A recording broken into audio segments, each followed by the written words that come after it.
The ballroom was designed to make people forget ordinary life existed. Every surface reflected wealth. Crystal chandeliers hung from the ceiling like frozen waterfalls, casting golden light across the marble floor. Tall windows overlooked the city skyline, where thousands of lights glittered beneath the winter sky. Waiters moved silently between guests carrying champagne, while a string quartet played music that seemed too elegant for anyone to truly listen to. This was the annual gala of Valmont Fashion Group, a night where designers met investors, where assistants tried to impress executives, where people who spent their entire year creating luxury products finally dressed themselves in luxury. For most employees, this evening was a celebration. For Mila Hart, it was a performance. She stood outside the ballroom entrance, her fingers resting lightly on the fabric of her dress. Dark emerald green. Simple. Elegant. Bold. She knew every detail of it. The slightly faded color near the waist. The tiny repair hidden beneath the sleeve. The zipper that had been replaced twice. Most people would never notice. Mila always did. Because this dress wasn't just clothing. It was a memory. 7 years ago, when she graduated from university, she had spent almost all of her savings on it. At the time, she had believed it was an investment in her future. She imagined herself becoming a designer. She imagined walking into rooms like this one and having people know her name. She imagined a different life. But dreams were expensive. Reality was not. After graduation, she had entered the fashion industry from the bottom. Not as a designer. Not as a creative director. Not even as an assistant designer. She became a design operations assistant. The person who scheduled meetings, organized documents, fixed mistakes other people made. The person everyone needed but nobody remembered. Still, she was grateful. She had a job. She had survived. And tonight, that old emerald dress would have to survive with her. Mila looked at her reflection in the glass doors. Her brown hair was neatly tied back. Her makeup was simple. Her shoes were not designer. Her handbag was several years old. She looked exactly like what she was. Someone who belonged behind the scenes. Her phone vibrated. A message from her best friend, Emma, appeared. Emma, tell me you're already inside. Mila smiled. She replied, Mila, standing outside. A second later, Emma, don't tell me you're thinking about leaving. Mila looked at the ballroom, then at her dress. Mila, maybe for 5 seconds. The reply came immediately. Emma, no, you worked for this company for 4 years. Walk in there. Then another message. Emma, and if Chloe says anything, remember, people who insult clothes usually have nothing interesting about themselves. Mila laughed quietly. Emma always had a way of making things sound simple. Unfortunately, Chloe Bennett was rarely simple. Mila put her phone away. She took a breath, then stepped inside. The moment she entered, the difference between her and everyone else became obvious. Women wore custom gowns. Men wore perfectly tailored suits. Jewelry caught the light from every direction. Mila passed a group of executives discussing a new luxury collection worth millions. She recognized the designs. She had helped organize the meetings. She had prepared the documents. She had stayed late fixing presentation errors. But nobody there knew. Nobody looked at her twice. And honestly, she preferred it. Being unnoticed was safer. She picked up a glass of champagne from a passing waiter and moved toward a quieter corner. Her plan was simple. Stay for 2 hours. Smile when necessary. Leave before anyone remembered she was there. Unfortunately, someone remembered. Mila. The voice behind her was sweet. Too sweet. She turned. Chloe Bennett stood there. Perfectly styled. Perfectly dressed. Perfectly confident. Her silver gown looked like it had been designed specifically for tonight. The fabric shimmered every time she moved. Her diamond earrings caught the light. Everything about Chloe announced one message. I belong here. Beside her stood 2 women from the marketing department. Both were already smiling. Mila knew that smile. The kind people wore when they expected entertainment. Chloe. Chloe looked her up and down. Not subtly. Not politely. Then her eyes stopped on the emerald dress. For a moment she said nothing. Then she laughed. Oh. A few nearby people looked over. Chloe touched her own necklace. I'm sorry. She tilted her head. I just realized why this dress looked familiar. Mila already knew. But she said nothing. Chloe stepped closer.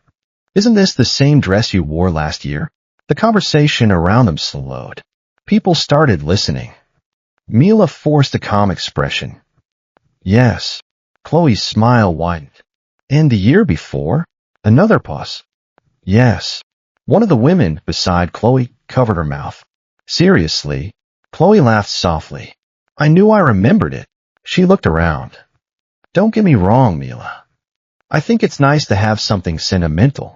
Her voice sounded kind. Her words were not. But she glanced at the dress again. You work at a fashion company. The people around them became quieter. So I was wondering. She lowered her voice dramatically. Is this actually your only formal dress? A few laughs escaped. Not everyone. But enough.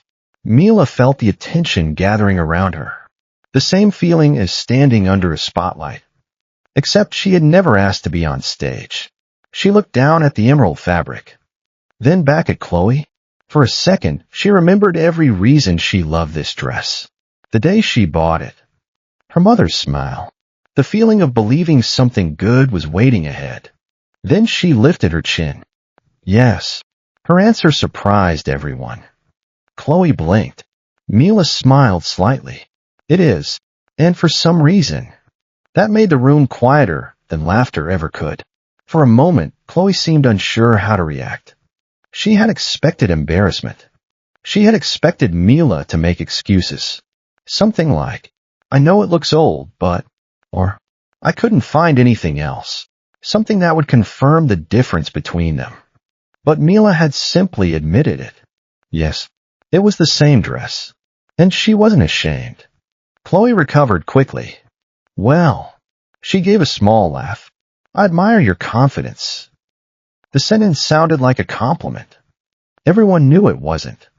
One of the women beside her whispered loudly enough for people nearby to hear. I don't think I could wear the same thing twice.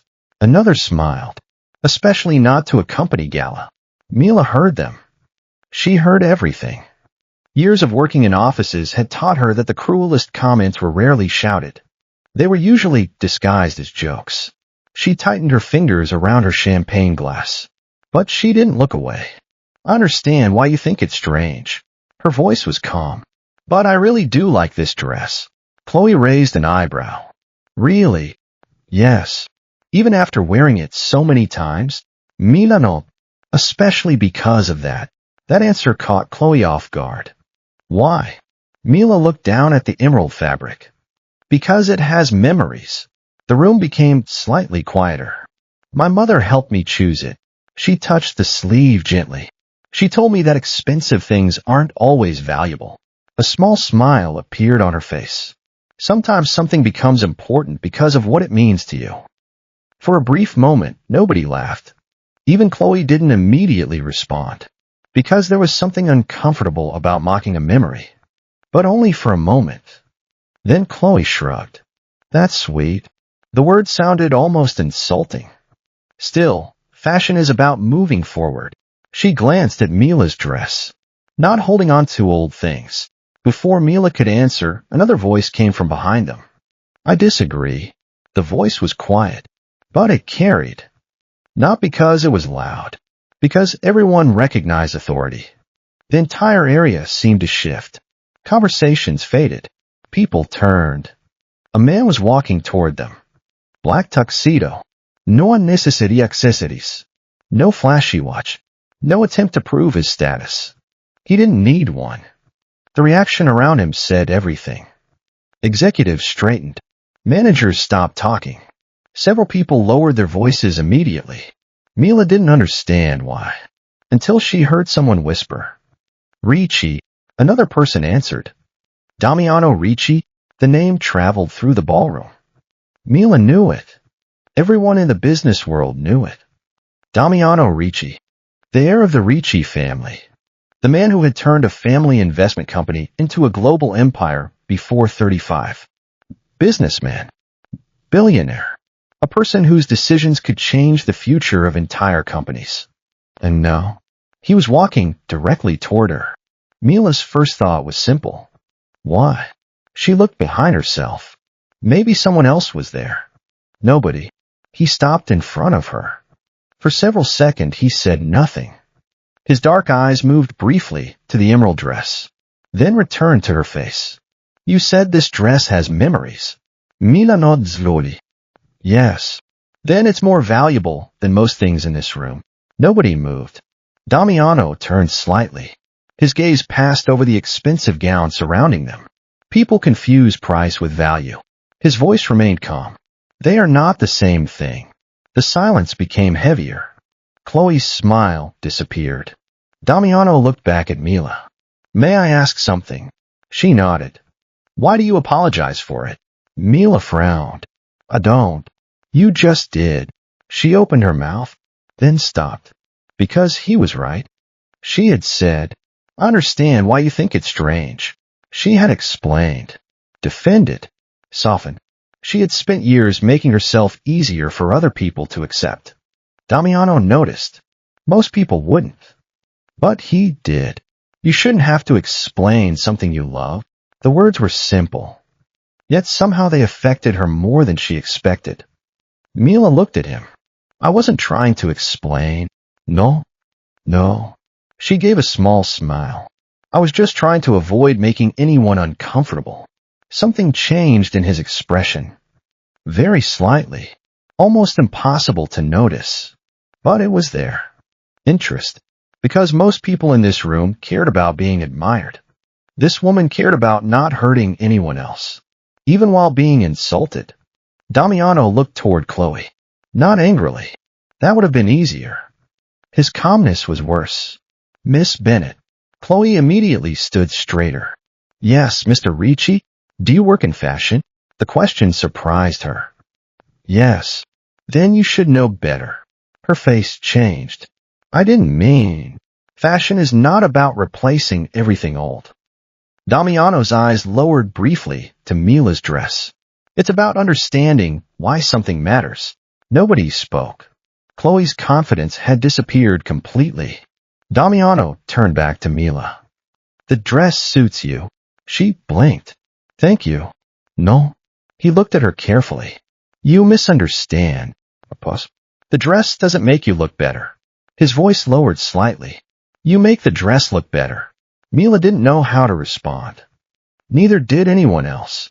Then Damiano stepped away.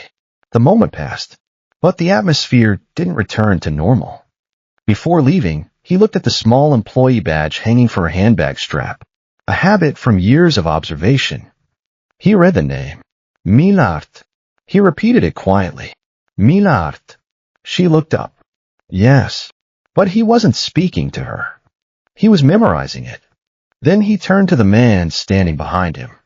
Lorenzo, the assistant, immediately stepped forward. Sir, find out everything about her. Mila didn't hear. The surrounding guests didn't hear. Only Lorenzo did. He nodded. Understood. Damiano walked away. The crowd slowly returned to movement.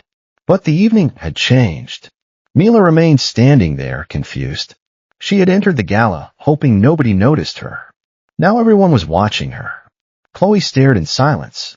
Her expression was no longer amusement. It was concern. Because she understood something before Mila did. Men like Damiano Ricci didn't interfere without reason. They didn't defend strangers. They didn't remember ordinary employees. And they certainly didn't ask for someone's information after a single conversation.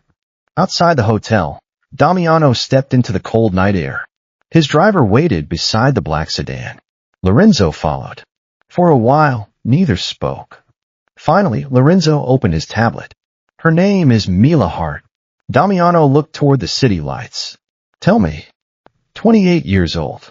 Design operations assistant at Valmont Fashion Group. Family. Both parents deceased. A pause. She supported herself through university. Graduated with excellent marks. applied for several design positions but was rejected because she lacked industry connections.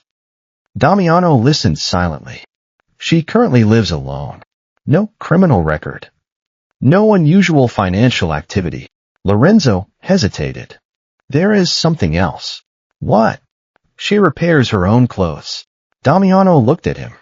Meaning, the dress tonight wasn't cheap originally. Lorenzo glanced at the report. She bought it years ago. Instead of replacing it, she repaired it repeatedly. A strange silence followed. Then Damiano looked back toward the ballroom. Through the glass windows, he could still see people moving. Somewhere inside was a woman who had been laughed at for owning one dress. And instead of feeling ashamed, she had defended the memory attached to it. By Maison Oil. Lorenzo stopped walking. The luxury boutique? Yes. All of it. Damiano opened the car door. All of it. Lorenzo stared. May I ask why? Damiano paused. For a moment, the answer was obvious in his mind. But he didn't say it. Not yet. Instead, he looked at the emerald reflection of the ballroom lights. Because tomorrow, Mila Hart should have more than one choice. The car door closed. The engine started. And before the night ended, the most exclusive boutique in the city would receive an offer that would change everything. Not because of business. Not because of profit. But because one woman had walked into a room wearing the same dress twice. And reminded the most powerful man there that value was never measured by price. Mila woke up the next morning convinced that everything had been a dream. For several seconds, she stared at the ceiling of her small apartment, listening to the old radiator struggle against the winter cold. The room was exactly the same. The chipped paint near the window. The bookshelf filled with fashion magazines she had collected over the years. The small kitchen where she prepared simple meals after long workdays. Nothing had changed. Yet somehow, everything felt different. Because every time she closed her eyes, she remembered him. Damiano Ricci. The way the entire ballroom had gone silent when he walked toward her. The way he had looked at her dress. Not at the fabric. Not at the price. At the meaning behind it. Most people had seen an old dress. He had seen a story. Mila sat up and immediately shook her head. Stop. She whispered to herself. He was just being kind.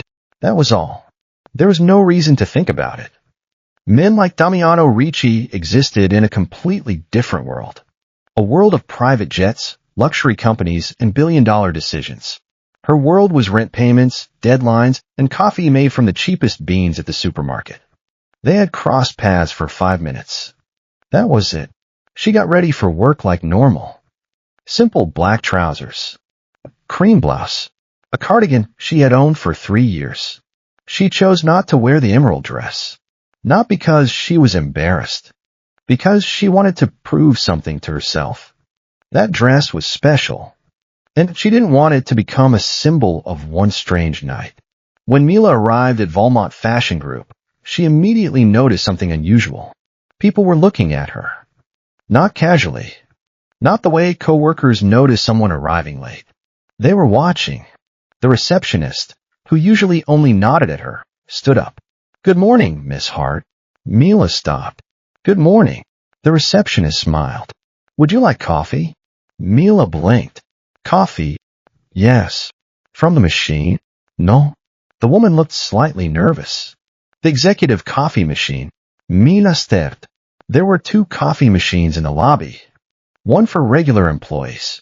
One for executives. She had never even touched the second one. That's okay. She smiled politely. I'll just make my own. The receptionist looked surprised. But Mila had already walked away. The strange behavior continued. People who never replied to her emails suddenly responded within minutes. Managers who normally walked past her suddenly greeted her. One department head even asked, How was your morning, Mila? She nearly dropped the documents in her hands. Because she couldn't remember the last time someone from upper management had asked her that. Not because they were rude. Because she was invisible. Or at least, she used to be. By 10 o'clock, the entire office was filled with whispers. Mila tried to ignore them. She focused on organizing a designer's schedule. But voices still reached her. That's her. The girl from last night? Ricci spoke to her. I heard he defended her. No way. Apparently, Chloe was humiliating her. Chloe? Yes. She's probably furious. Mila stopped typing. She hated this. Not the attention. The uncertainty. She didn't know what people expected from her. She hadn't done anything. She hadn't asked Damiano to intervene. She hadn't wanted anyone to notice her.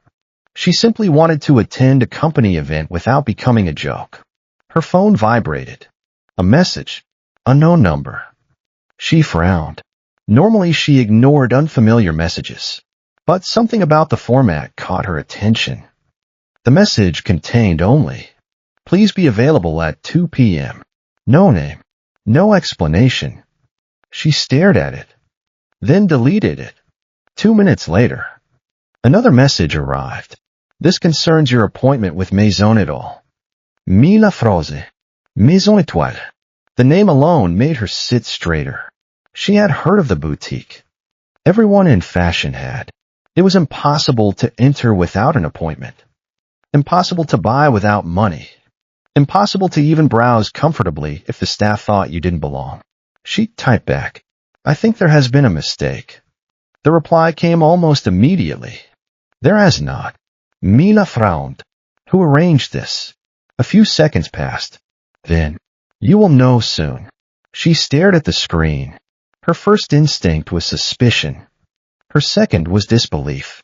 Her third was to think of him. No, impossible. She put the phone down. There was no way Damiano Ricci had anything to do with this. At lunch, Mila walked across the street to a small cafe she often visited. It was not luxurious. It was not fashionable. But the coffee was good, and nobody cared what she wore. She sat near the window and searched Maison Étoile online. The results immediately confirmed what she already knew. The boutique was famous. Celebrities, influencers, international designers. The homepage displayed images of handcrafted gowns, private fitting rooms, and exclusive collections. A single evening dress could cost more than Mila earned in months. She laughed quietly. Definitely a mistake. Maybe someone had mixed up names. Maybe another Mila Hart existed. She closed the page. Then she noticed something. A news alert. Breaking, Maison Étoile announces major ownership change.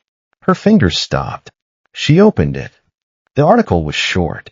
The luxury boutique had been acquired overnight by a private investment group. The buyer was confidential. But industry sources confirmed the acquisition was completed personally by. She stopped reading. Because the name appeared. Ricci International Holdings. Mila felt her stomach tighten. No, she whispered. No. She searched again. This time, Damiano Ricci Maison Étoile. The results exploded. Financial analysts discussed the unexpected acquisition. Fashion experts speculated about future plans. Nobody understood why Ricci International had purchased a boutique known more for exclusivity than profit. Mila understood. Or at least, she feared she understood. She closed her phone. This was ridiculous. Buying a luxury boutique? For a stranger? No, that was impossible. At exactly 2 o'clock, Mila stood outside Maison Étoile. She had almost turned around 3 times on the way there. She felt uncomfortable. Like she had accidentally entered someone else's life. The boutique's glass doors reflected her image. She looked ordinary. Very ordinary. The doorman opened the door before she reached it. Miss Hart. Her heart stopped. They knew her name. Welcome. Inside, everything was silent. Not empty. Prepared. The entire staff stood waiting. A woman in an elegant black suit approached. She looked to be around 60, with silver hair and a calm, graceful expression. Miss Mila Hart. Yes. The woman smiled. I am Isabelle Laurent, manager of Maison Étoile. Mila looked around nervously. I think there has been a misunderstanding. No. Isabelle's answer was gentle. But I believe you may think there has. She handed Mila a folder. Mila opened it. The first page was a legal document. Her eyes moved across the words. then stopped. Ownership transfer completed. She looked up. Who owns this place now? Isabel smiled. The Ricci Group. Mila's fingers tightened around the folder. And why am I here? The manager's expression softened. Because Mr. Ricci gave very specific instructions. A pause. He said. Isabel looked directly at her. From today onward, Maison Etoile exists for Mila Hart. Mila stared at her, unable to speak. Because suddenly, the impossible answer was standing right in front of her. Damiano Ricci had not simply defended her. He had changed her world. And she had no idea why. Mila stared at Isabel Laurent. For several seconds, she wondered if she had misunderstood. Maybe the words were too complicated.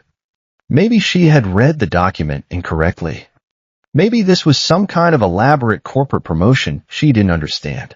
But the silence around her told her otherwise.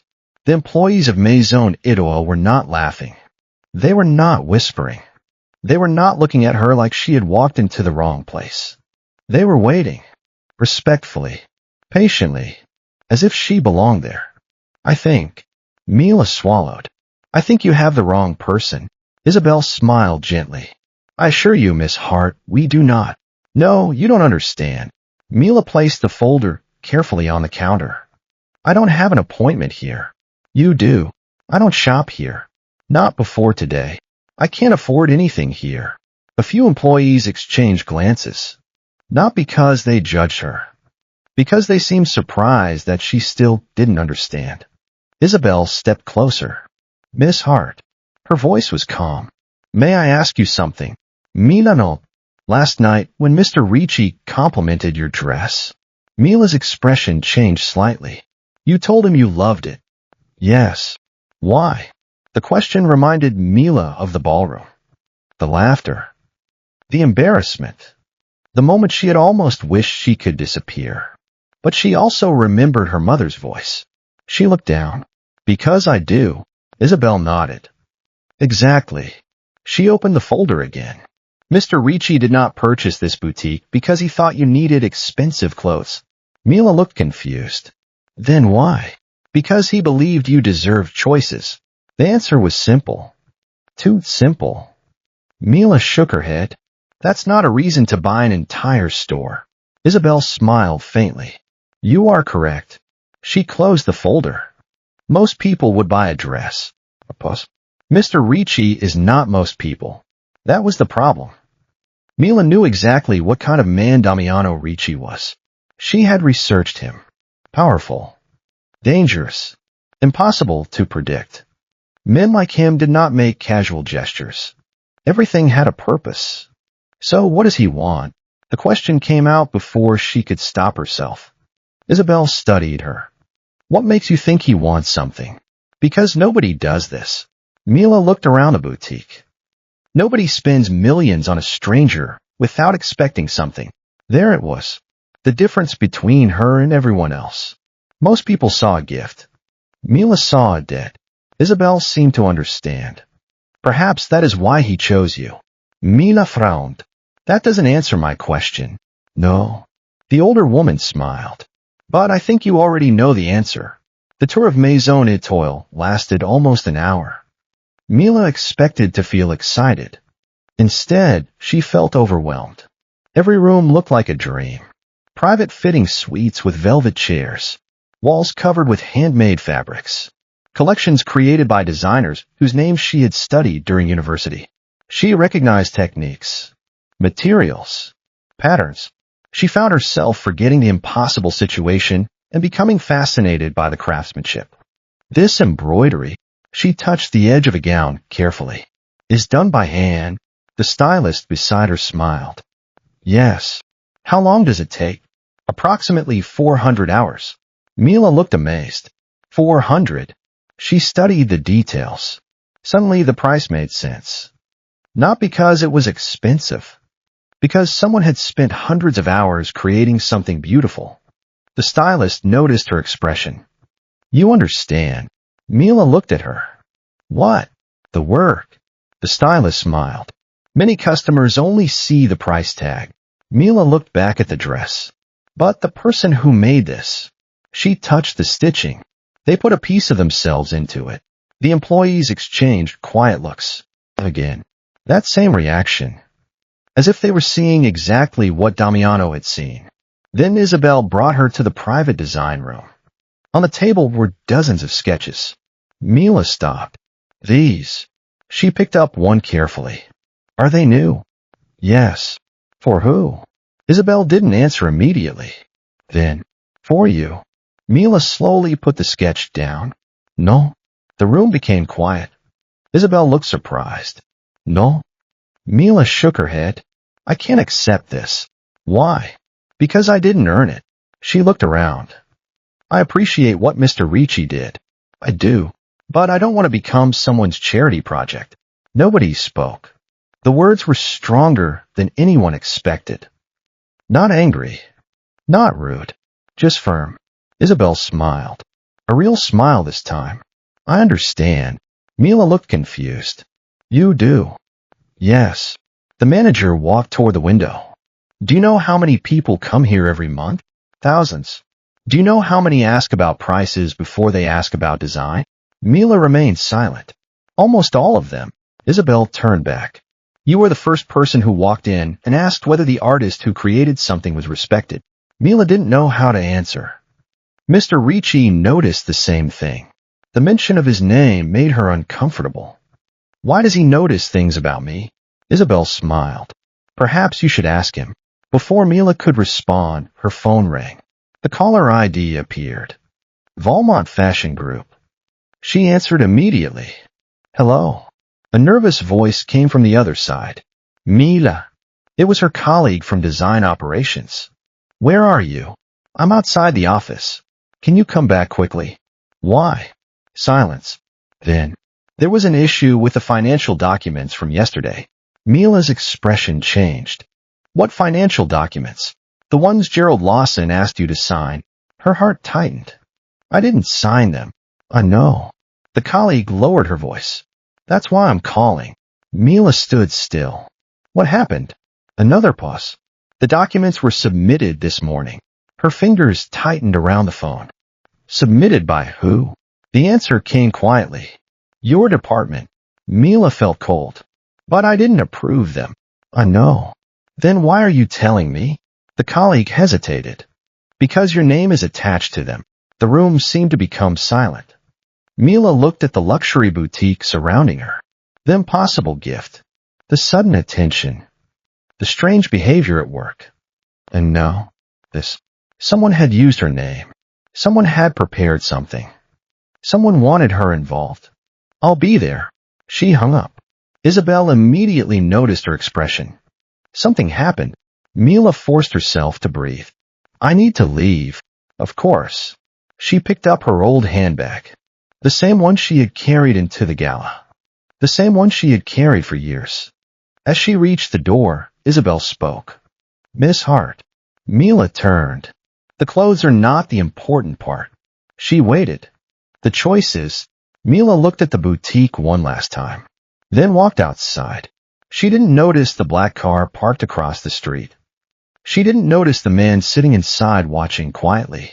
Damiano Ricci lowered the file in his hand. His assistant had already discovered the first sign of trouble. Someone inside Valmont Fashion Group was moving pieces, and Mila Hart, the woman everyone thought was powerless, had just become the easiest person to sacrifice. Damiano looked toward the boutique doors closing behind her. His expression darkened. Find out who used her name. Lorenzo nodded. And if we find him, Damiano looked out at the city. His voice remained calm. Then they learn one thing. A pause. Nobody touches what belongs under my protection. The car disappeared into traffic. And somewhere inside Valmont Fashion Group, someone was about to discover that humiliating Mila Hart had been a mistake. By the time Mila returned to Valmont Fashion Group, the entire atmosphere had changed. Again. But this time, it wasn't because people were whispering about Damiano Ricci. It was because people were looking at her with something else. Suspicion. She noticed it the moment she stepped through the glass doors. The receptionist avoided her eyes. 2 employees from accounting stopped talking as soon as she passed. A junior designer who usually smiled at her suddenly looked uncomfortable. Mila slowed her steps. Something had happened. Something serious. She walked faster toward the design operations department. Her desk was exactly as she had left it. The same computer. The same stack of documents. The same small plant beside her monitor that everyone forgot she owned. But there was one difference. A folder sat in the center of her desk. Her name was written on it. Mila Hart. She stared at it. Slowly, she reached out and opened it. The first page was a financial approval document. Supplier payments. Material purchases. Department expenses. Her eyes moved down the page, then stopped. Her signature. Not handwritten. A scanned copy. Someone had placed it there. Her stomach tightened. No. She immediately checked the date. Yesterday. The night of the gala. The exact time she had been standing in the ballroom. The exact time she had been talking to Damiano. She turned the page. More documents. More approvals.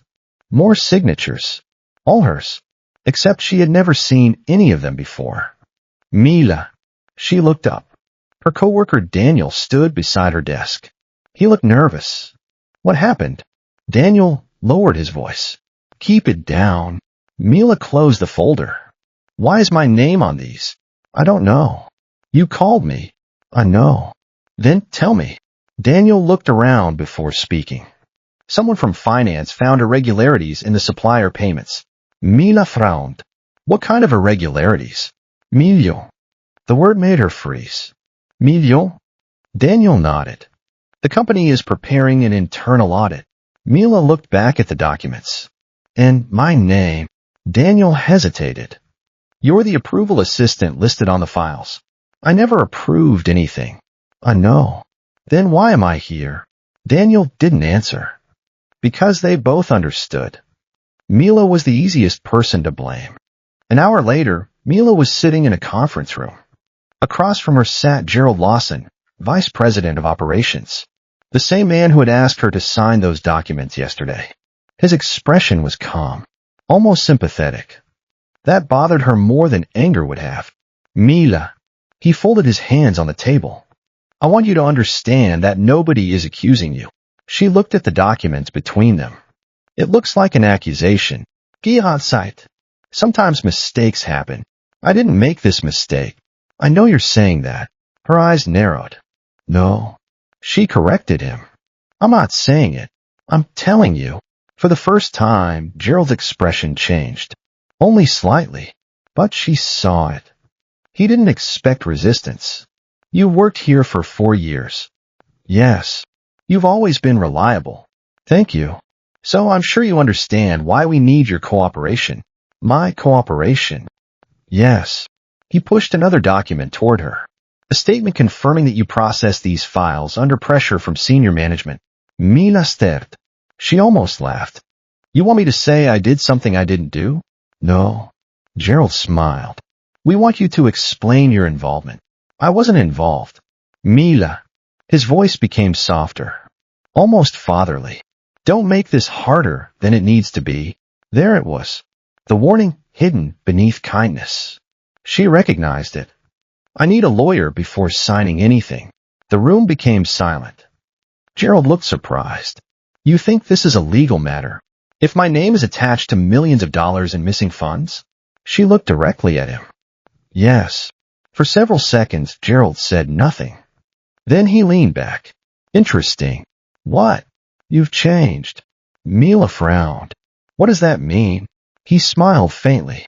Yesterday, you would have apologized. The words bothered her because they were true. Yesterday, she might have.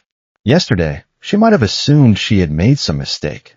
Yesterday, she might have signed something just to avoid causing trouble. But something had changed. Not because of Damiano. Not because of the boutique. Because last night, for the first time in years, someone had looked at her and told her she didn't need to apologize for existing. She stood. I won't sign anything. Gerald's expression hardened. Think carefully. I am. Mila. He picked up the folder. You don't want to make enemies here. She looked at him. I don't think I made them. A pause. I think they already existed. Then she walked out. Outside the conference room, Chloe was waiting. Of course she was. She leaned against the wall, arms crossed. That was brave. Mila stopped. Did you know? Chloe smiled. Know what? About the documents. A pause. Too long. Mila noticed. You knew. Chloe laughed softly.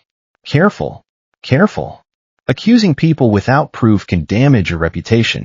Mila stared at her. You were the one who told me fashion is about moving forward. Chloe raised an eyebrow. What does that have to do with anything? Nothing. Mila picked up the folder. Just remembering. She walked away. Behind her, Chloe's smile disappeared. Because something was different. Mila Hart had always been quiet. Always polite. Always willing to compromise. But now, she was standing straighter. And Chloe didn't like it. That evening, Mila finally did what she had avoided all day. She searched Damiano Ricci. Not because she was curious. Because she needed answers. The internet opened an entirely different world. Articles, interviews, business reports, photographs. The man from the ballroom wasn't just a wealthy investor. He was a force. At 33, Damiano controlled billions in assets. Ricci International owned companies across multiple industries. Shipping, luxury, hospitality, real estate, security, fashion, technology. His reputation was simple. He won. Always.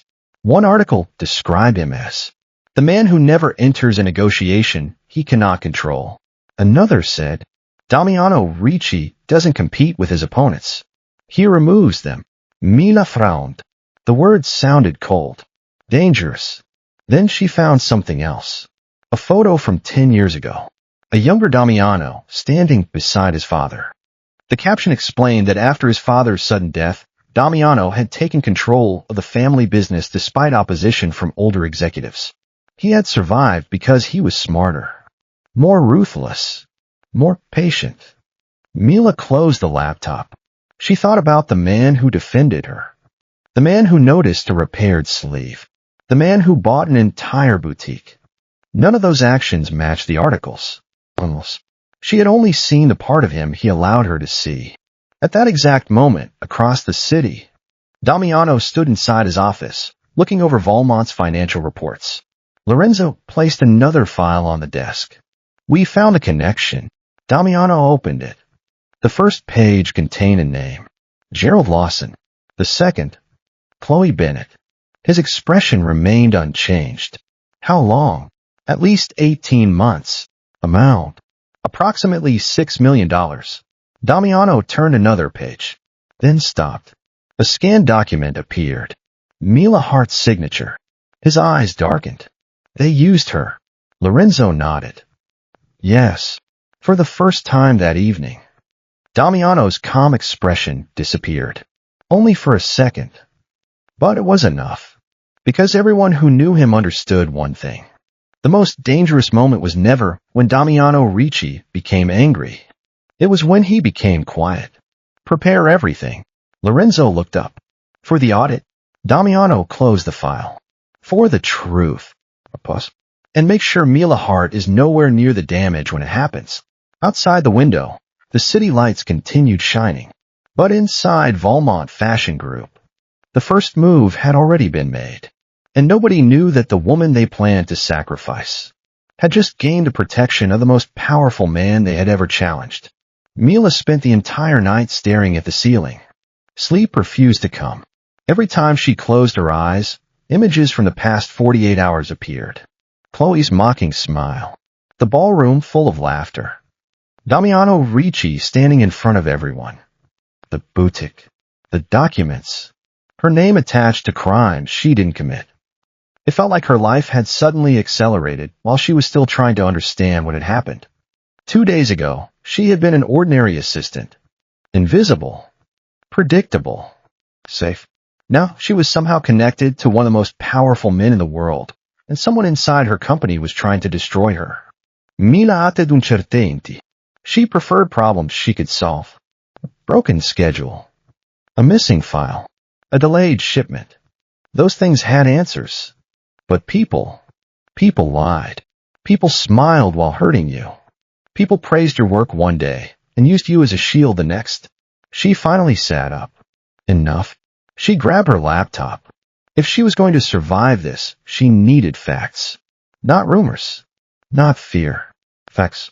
The next morning, Mila arrived at work earlier than usual. She went directly to the archive room.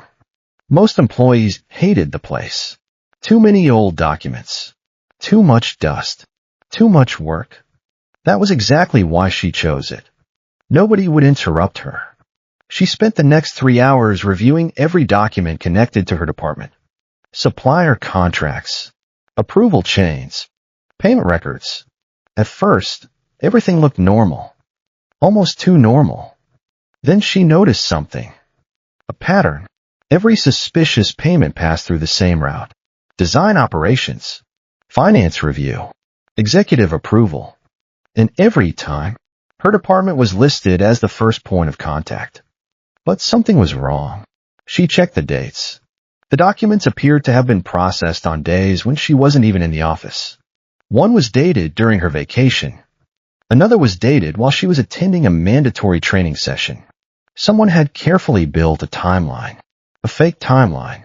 Someone wanted it to look like she had been responsible. Mila. She looked up. Daniel stood at the archive door. You scared me. Sorry. He closed the door behind him.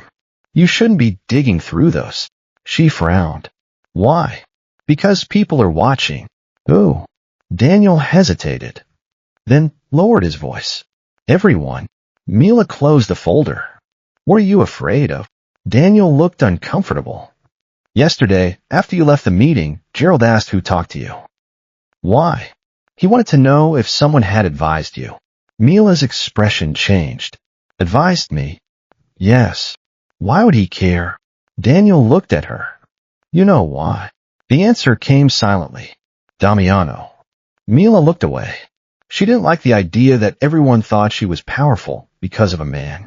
She had spent years trying to prove she was capable. She didn't want people believing every opportunity she received came from someone else.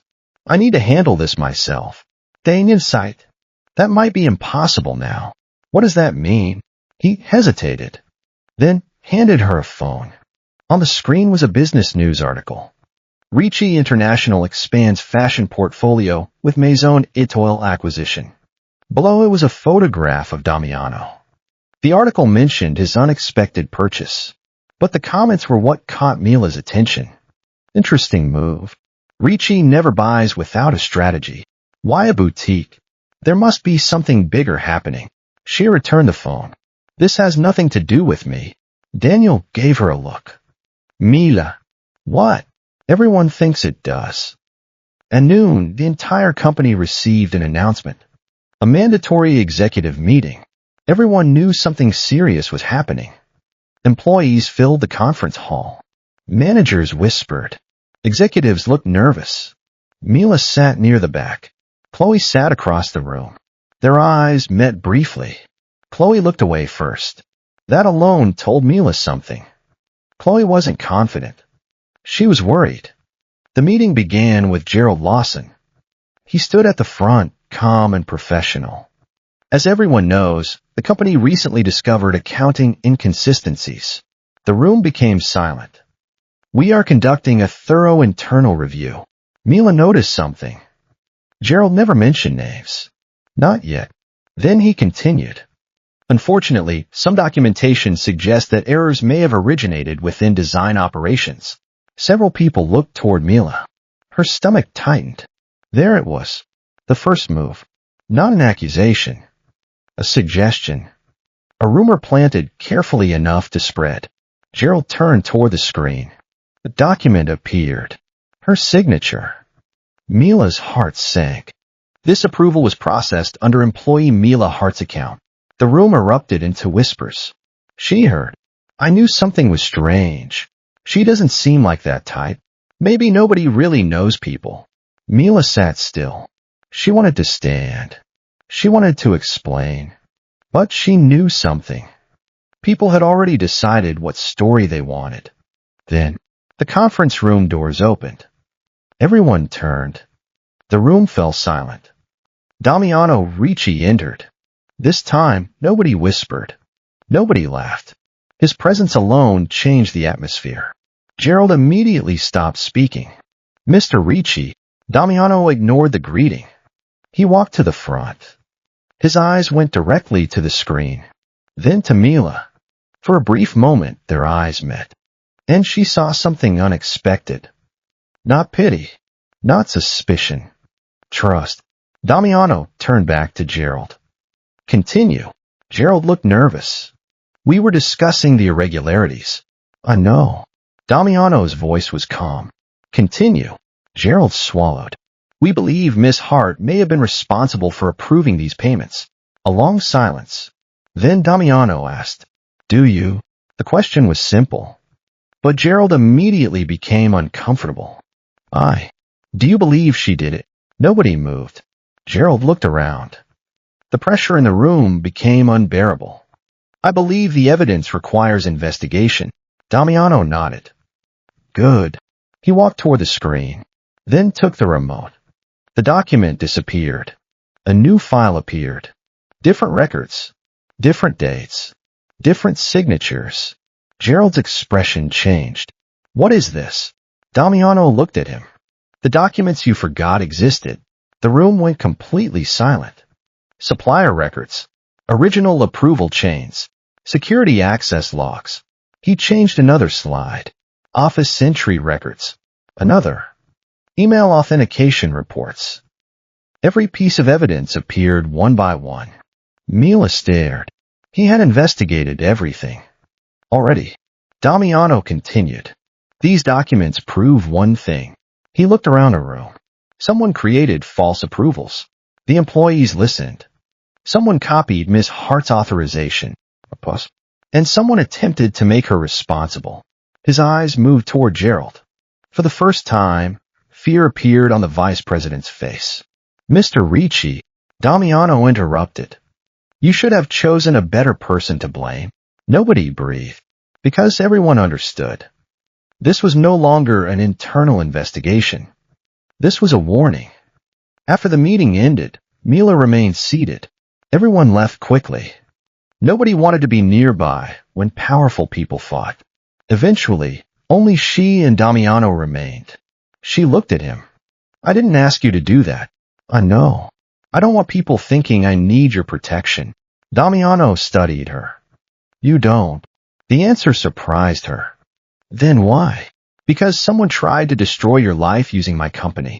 She frowned. Your company? Ricci International owns part of Valmont. She looked away. There it was. The truth. Why didn't you tell me? Would it have changed how you treated me?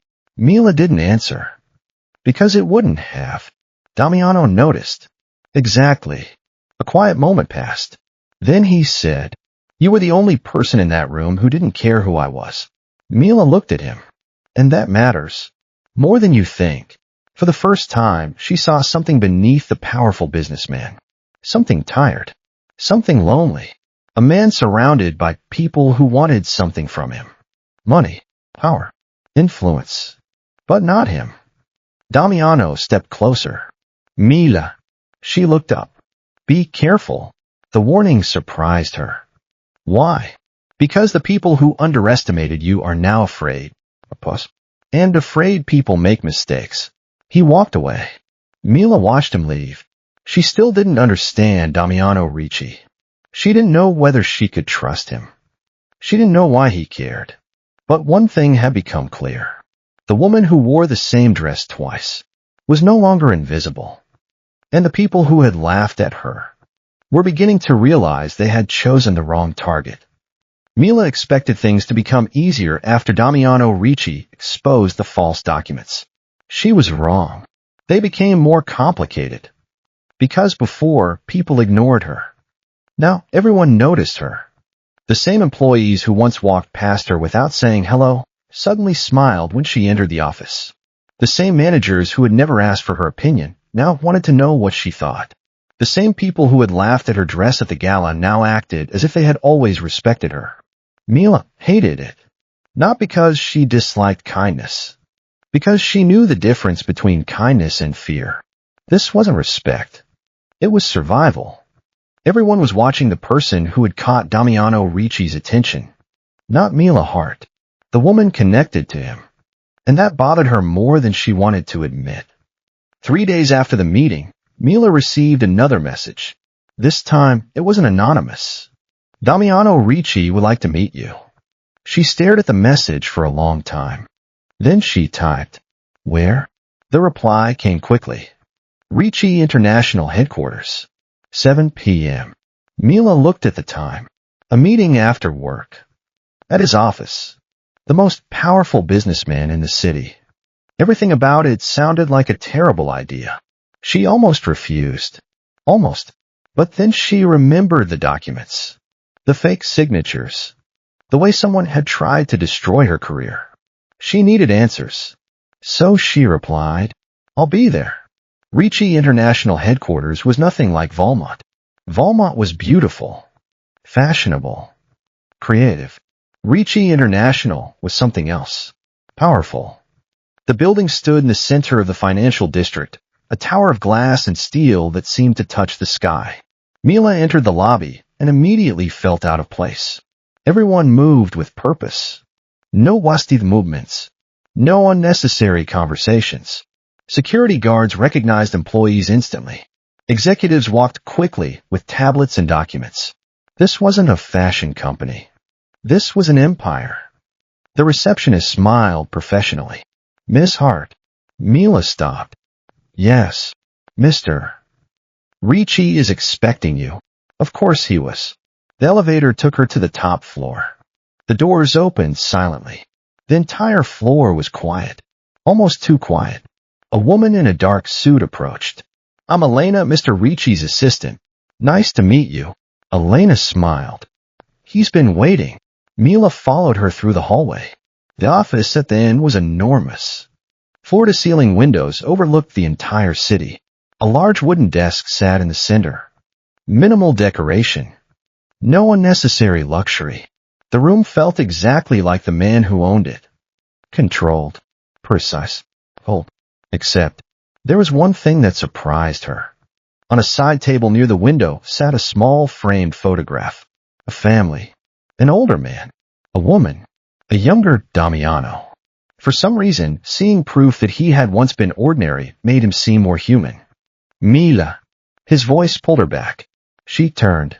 Damiano stood near the desk. No tuxedo tonight. No formal event. Just a dark shirt with rolled sleeves and a suit jacket. Somehow that made him more intimidating. Because he looked less like a billionaire. And more like a man who didn't need anyone to know he was powerful. "Thank you for coming." "Milano, you said you wanted to talk." "I did." He gestured toward the chair. She sat. But she didn't relax. Damiano noticed. "You think this is a business meeting, isn't it?" "Partly." Mila looked at him. "Then what is the other part?" For a moment he said nothing. Then he poured 2 glasses of water. Not wine. Not champagne. Water. He handed one to her. She accepted it. "I want to discuss Maison Oil." Immediately, Mila became uncomfortable. "I told Isabel I can't accept that." "I know." "Then why are we discussing it?" "Because you misunderstood my intention." She crossed her arms. "Did I?" "Yes." Damiano sat across from her. "I didn't buy the boutique because I thought you needed saving." Mila looked at him carefully. "Then why?" "Because I saw someone talented being convinced she didn't deserve better." The answer was direct. Too direct. Mila looked away. "I don't need someone to fix my life." "I know." "Do you?" "Yes." His answer came immediately. That surprised her. Damiano continued. "If you needed saving, you would have accepted the first thing offered. You didn't. You questioned it. You refused it. You asked what the cost was." A faint smile appeared. "That tells me everything." Mila studied him. "You know a lot about me for someone who barely knows me." "Not everything." "What do you know?" Damiano leaned back. "That you graduated top of your class. That you applied for design positions but were rejected. That you stayed at Valmont because you believed experience mattered more than titles. Mila froze. You investigated me. Yes. The honesty caught her off guard. Most people would deny it. He didn't. Why? Because I needed to know whether you were involved. Involved. The missing money. Mila's expression changed. And I found nothing. He looked at her. Except evidence that someone was trying to use you. A quiet moment passed. Mila looked down at the glass in her hands. I appreciate what you did. But, she looked up. But I don't want my future to depend on you. Something unreadable crossed his face. Not anger. Respect. Good. She blinked. Good. Yes. Damiano stood. Because I don't want that either. He walked toward a large screen behind his desk. A presentation appeared. Mila, I didn't invite you here to give you a gift. She looked at the screen. A fashion project. A luxury collection. Her eyes narrowed. What is this? A proposal. From Ricci International? Yes.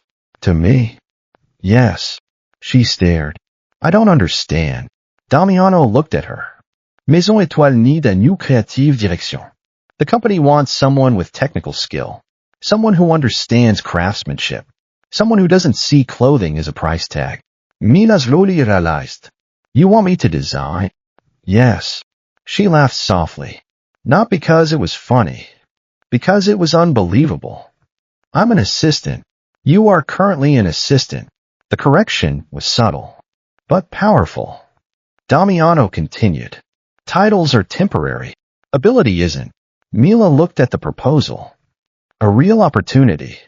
Not charity. Not pity. A chance. But something still bothered her.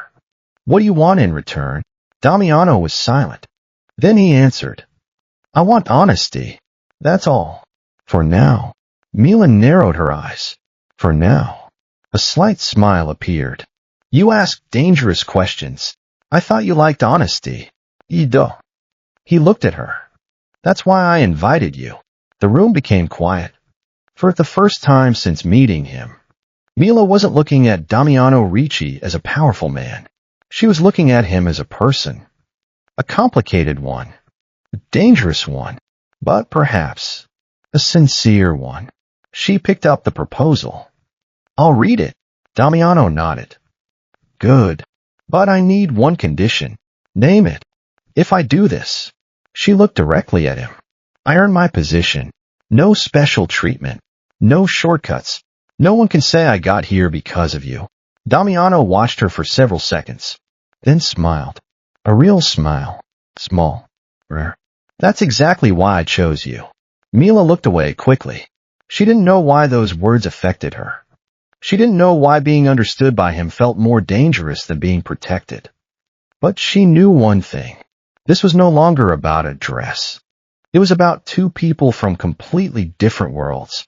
And the first deal they made was built on something neither of them expected. Trust. Mila took the proposal home that night. She didn't open it immediately. Instead, she placed it on the small wooden table beside her window and stared at it for almost 10 minutes. A month ago, this would have been impossible. A year ago, it would have been a fantasy. A position connected to Maison Étoile. A chance to design. A chance to finally step out from behind someone else's work. Everything she had wanted. And yet, she felt uneasy. Because dreams were simple when they existed far away. When they became real, they became complicated. She made tea, opened the folder, and began reading. The proposal wasn't what she expected. There was no mention of becoming a public figure. No requirement to appear beside Damiano. No instructions about using his name. It was a professional agreement. Creative consulting. Design development. Collection planning. A genuine opportunity. Mila read every page carefully. Then she noticed something. The contract was unusually fair. Too fair. Most companies would have protected themselves first. This one protected her. There were clauses about creative independence, ownership of her designs, credit for her work, even protection against unfair termination. She frowned. Why would Damiano Ricci offer her this? She closed the folder. The answer was obvious. Because he was different. Or because he was extremely good at making people believe he was. She had learned not to judge people too quickly. Especially powerful people. The next morning, Mila returned to Ricci International. This time, she wasn't nervous. She was prepared. Damiano was already in his office when she arrived. He looked up from a document. You read it. It wasn't a question.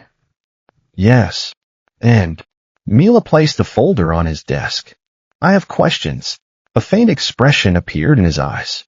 Of course you do. You expected that? Yes. Why? Because you read the entire contract. She frowned. How do you know? Most people who receive opportunities like this only read the numbers. He glanced at the folder. You read the details. Mila crossed her arms. Details matter. Exactly. For some reason, that answer pleased him. She ignored the feeling. I want clarification. Go ahead. If I accept this project, who makes the final creative decisions? You. She paused. Immediately. Yes. No approval from executives. No. No influence from investors. No. She studied him. That sounds unrealistic. It isn't. Why? Because I don't invest in people I don't trust. The words were simple. But they carried weight. Mila looked away. I haven't proven anything yet. Damiano leaned slightly forward. Neither had you when you walked into that ballroom. She looked at him. What? I didn't know your skills. I didn't know your background. I only knew one thing. What? You were being humiliated, and you decided I was worth protecting? No.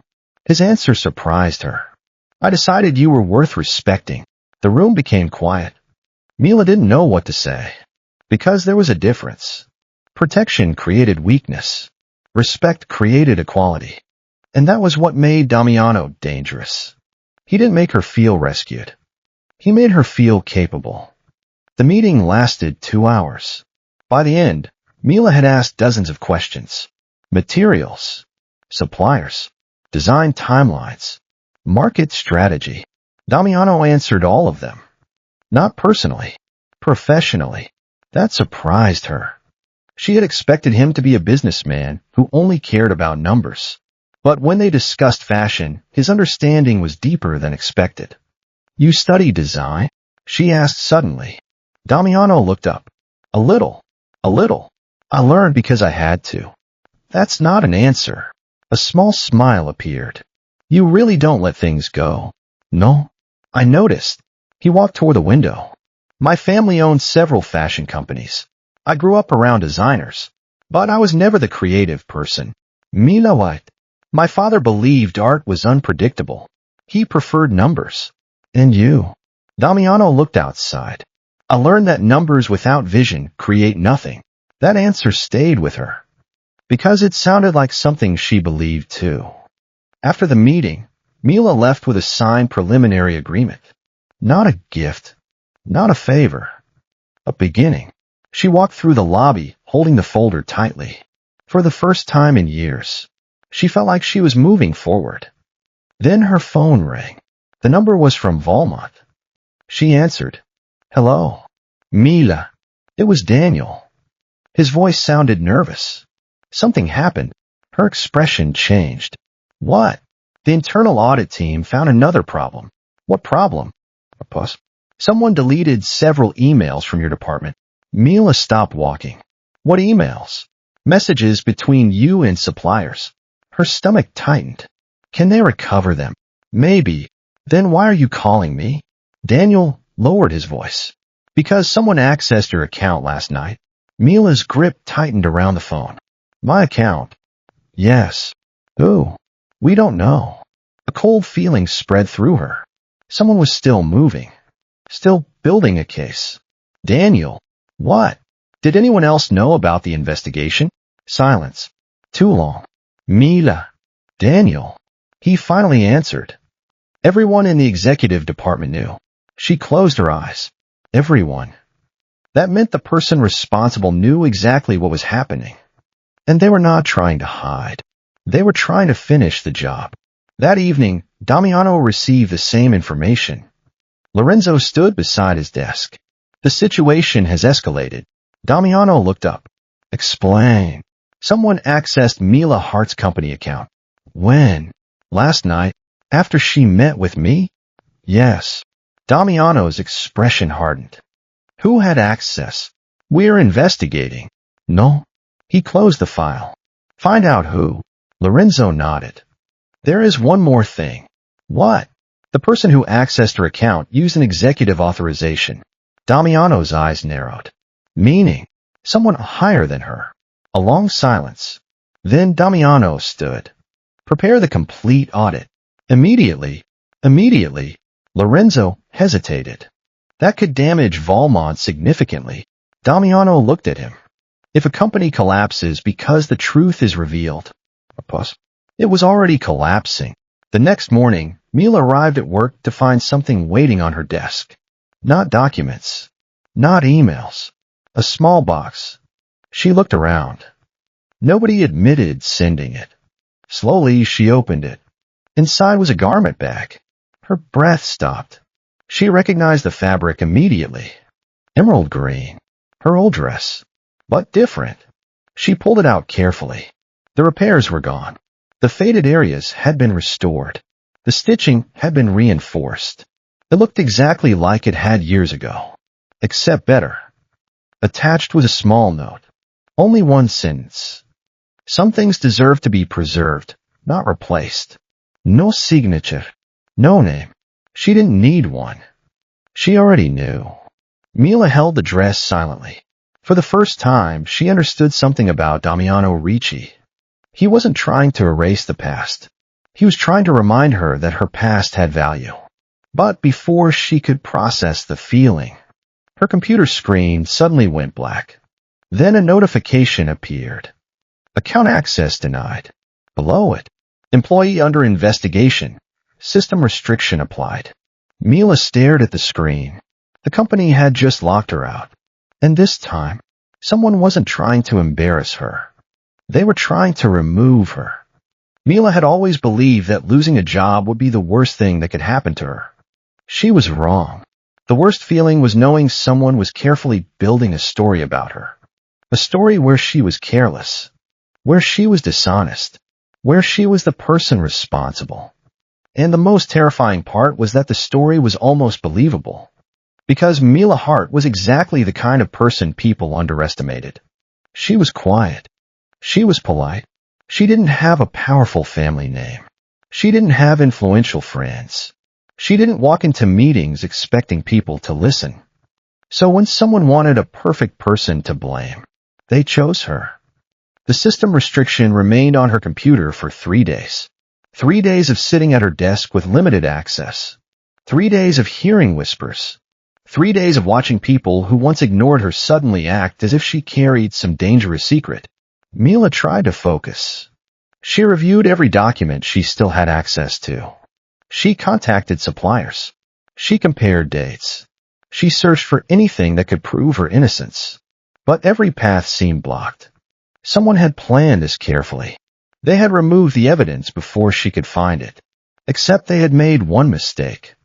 They underestimated how much she knew about the company. For 4 years, Mila had been invisible. But invisible people saw everything. They noticed who arrived late, who stayed after hours, who changed documents, who suddenly bought expensive things, who became nervous when certain names were mentioned. And Mila remembered. Especially Chloe. Chloe Bennett had always been ambitious. Mila never hated her for that. Wanting success wasn't wrong. Wanting recognition wasn't wrong.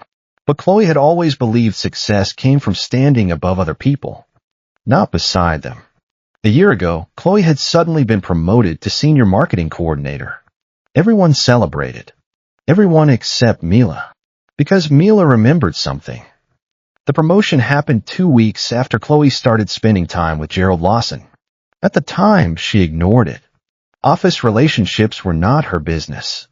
But now, she wondered. Mila opened the old supplier records again. There. A payment approval. The person who reviewed it. Chloe Bennett. That was strange. Marketing had nothing to do with supplier payments. She searched another. Same thing. Another. Same. Her heartbeat increased. Chloe wasn't just mocking her. She was connected. That evening, Mila stayed late. The office was almost empty. The lights above her were the only ones still on. She knew she should leave.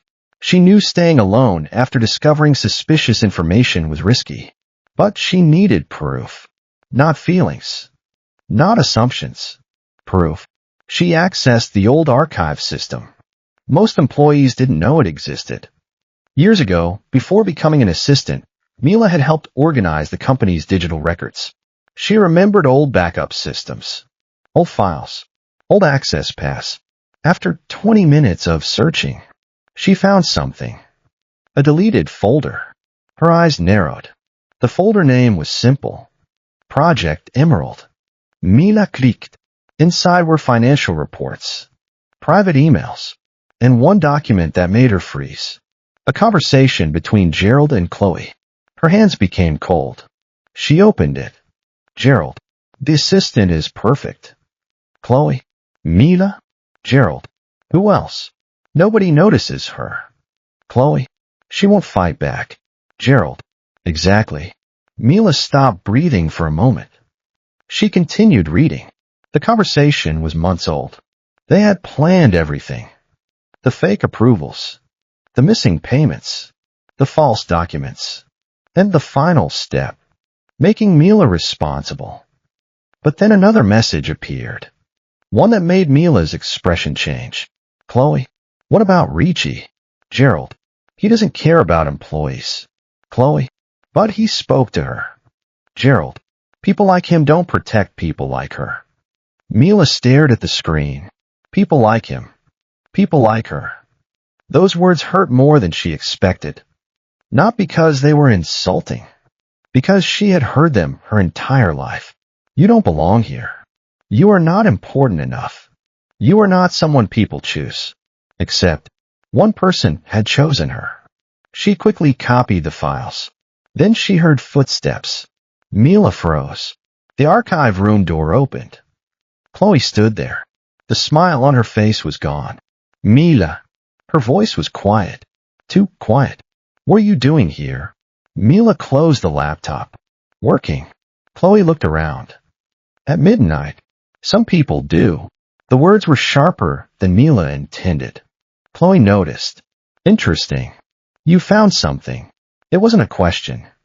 Mila stayed silent. Chloe stepped closer. You really should stop. Stop what? Trying to fight. Mila looked at her. Why? Because you don't understand the situation. No. Mila stood. I understand perfectly. For the first time, Chloe looked uncomfortable. You think Damiano Ricci will save you? Mila's expression changed. I didn't say that, but you believe it. No. She picked up her bag. I believe facts will save me. Chloe laughed softly. Facts. She stepped closer. Do you really think facts matter when powerful people decide the outcome? Mila looked directly at her. Maybe that's how you live, but it's not how I do. The confidence in her own voice surprised her. Because a few weeks ago, she would have lowered her eyes. Not anymore. Mila left the archive room. But she didn't notice the security camera above the door. She didn't notice that someone had already seen everything. The next morning, Damiano received a message. A security report. He opened it. The first image showed Mila entering the archive room. The second showed Chloe following her. The third showed Mila leaving with a file. Lorenzo stood beside him. She found something. Damiano looked at the timestamp. Yes. What should we do? Damiano closed the report. Nothing. Lorenzo looked surprised. Nothing. Not yet. Why? Because Damiano knew something important. Mila didn't want to be rescued. She wanted to win. And for the first time in a long time, he wanted to see someone win without his shadow covering them. Let her make her move. Then we make ours. That afternoon, Mila received another email. From Valmont's legal department. She opened it. Her face slowly changed. The The company had scheduled a disciplinary hearing. The accusation: unauthorized access to confidential files. The evidence: a security recording of Mila entering the archive room. She stared at the screen. They had prepared everything. They wanted her removed. They wanted her silent. But they had forgotten one thing. Mila Hart was no longer the woman standing alone in the ballroom. She had learned something. Sometimes the quietest person in the room was the one who had been watching everything. Mila arrived at the disciplinary hearing alone. That was the first thing everyone noticed. No lawyer. No executive beside her. No powerful person standing behind her. Just Mila Hart, the same woman who had walked into the gala, wearing an old emerald dress. The same woman people had once laughed at. But this time, she wasn't nervous. She was prepared. The conference room was filled with executives. Gerald Lawson sat at the front. Chloe sat beside him. That alone told Mila everything. They were no longer pretending. They were confident. Because they believed the ending had already been written. Mila Hart. Gerald looked at the documents in front of him. This hearing is not meant to punish you. Mila almost smiled. Everyone knew those words usually meant the opposite. We are simply trying to understand why confidential files were accessed from your account. Mila looked at the screen behind him. The security footage appeared. Her entering the archive room. Her leaving with a folder. A perfect image. A perfect accusation. Do you deny accessing the archive? Gerald asked. No. The answer surprised everyone. Mila continued. I accessed the archive. A few executives exchanged looks. Gerald leaned forward. Then you admit it? I admit I searched for evidence. The room became quiet. Evidence of what? Mila looked directly at him. Evidence that I was framed. Chloe immediately laughed. Framed. The sound was soft, almost amused. Mila, don't you think that's a little dramatic? Mila turned toward her. No. What's dramatic is stealing millions of dollars and expecting everyone to believe you are innocent. The accusation was direct. Several people looked uncomfortable.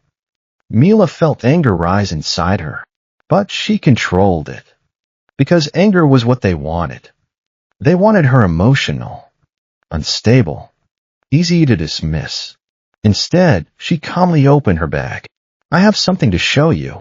Gerald's expression changed slightly. What is that? Proof. She placed a small drive on the table. I found deleted records from the archive system. The room shifted. Gerald immediately reached for the drive.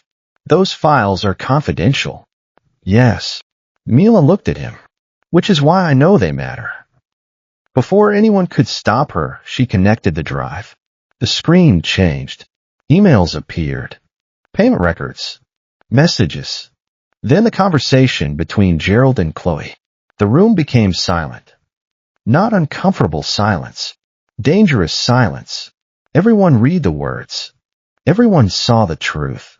Chloe's face lost all color. Gerald immediately stood. This is fabricated. Mila looked at him. Is it? Yes. Then explain the access records. Gerald stopped. Mila continued. Explain why your account communicated with Chloe's account. Another pause. Explain why these payments were approved by people who had no reason to approve them. Nobody spoke. For the first time, Gerald looked afraid. But fear did not make him surrender. It made him desperate. This proves nothing. Everyone looked at him. Gerald forced himself to continue. The files were found on her computer. Mila froze. What? He pointed toward her. She had access. She could have created these messages. The room changed again. Mila couldn't believe it. They were still trying. Even now. Even with evidence. They were trying to turn everything around. Chloe looked at her. And Mila understood. This was the final move. Destroy her credibility. Make everyone question everything. Gerald continued. Until we verify the authenticity of these files, Miss Hart remains the person who accessed confidential information. Mila felt powerless for the first time. Not because she lacked proof. Because she realized proof was not always enough. People with power could twist anything. Then, the conference room door opened. Nobody moved, because they already knew who it was. Damiano Ricci entered. This time, nobody whispered. Nobody questioned why he was there, because everyone understood. The owner had arrived. Damiano walked inside calmly. His eyes moved across the room, then stopped on Mila. She expected him to look worried. He didn't. He looked certain, as if he already knew the truth.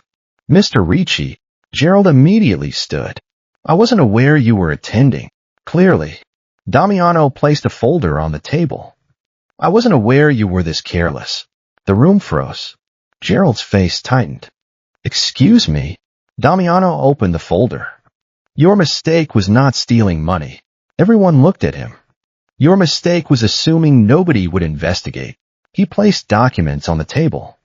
This is the complete forensic report. Gerald picked it up. His hands became tense. The original files, the server records, the deleted communication history, everything. Damiano looked at him. You didn't erase evidence. You only hid it from people who didn't know where to look. The silence was absolute. Chloe looked at Damiano. Mr. Ricci, her voice trembled. You don't understand. No.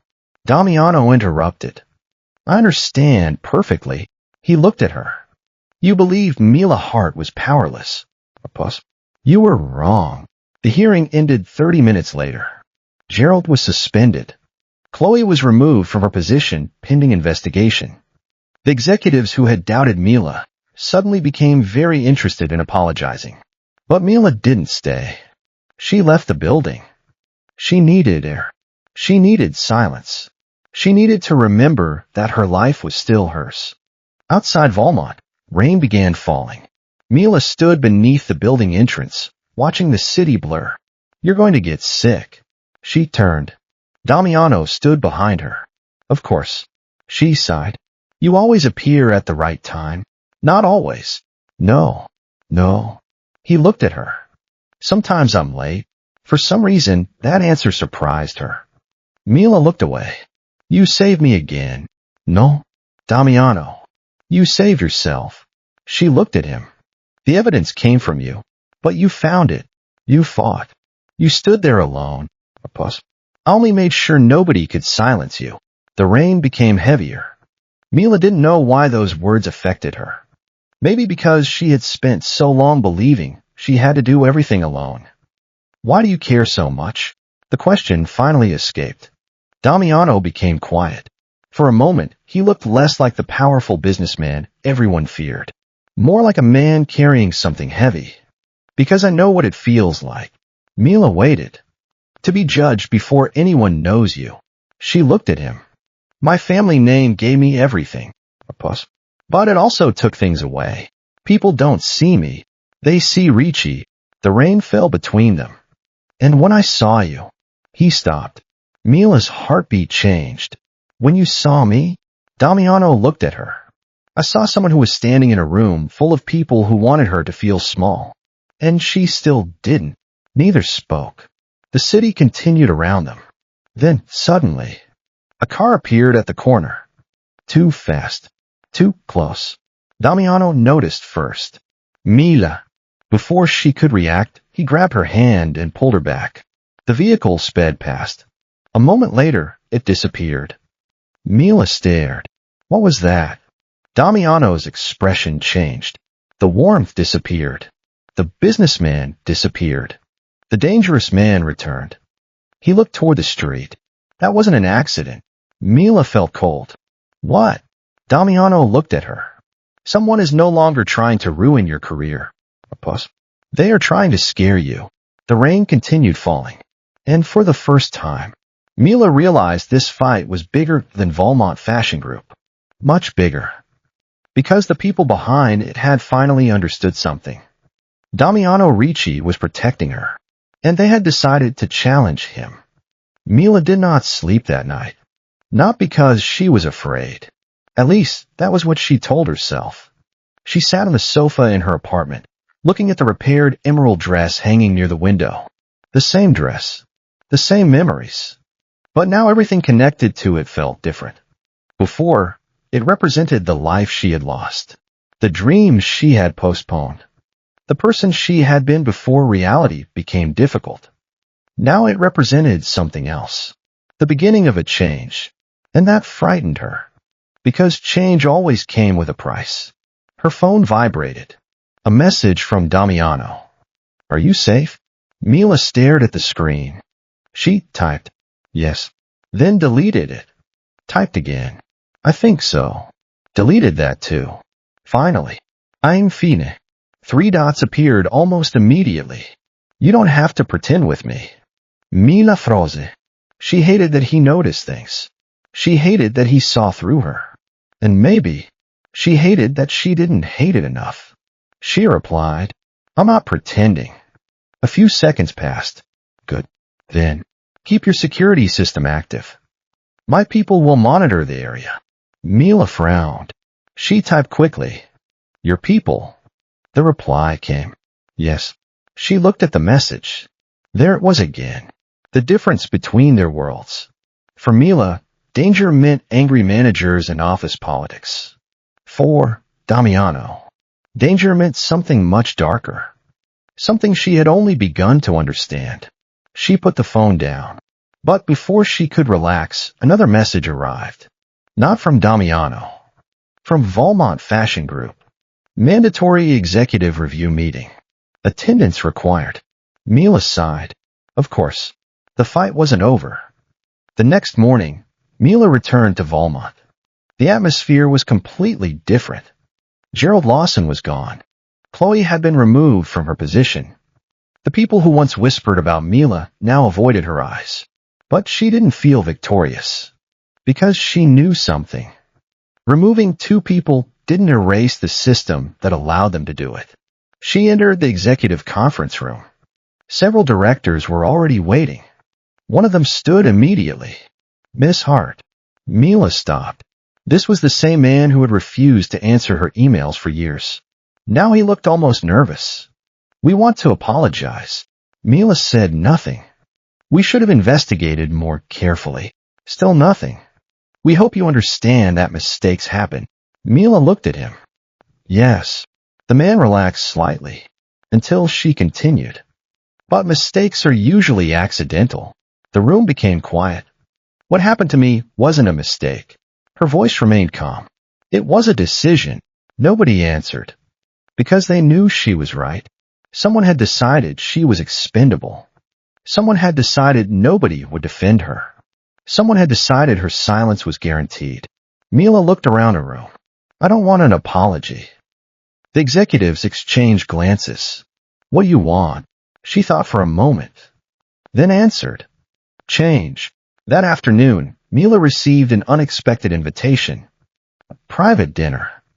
With Damiano. She almost refused. Almost.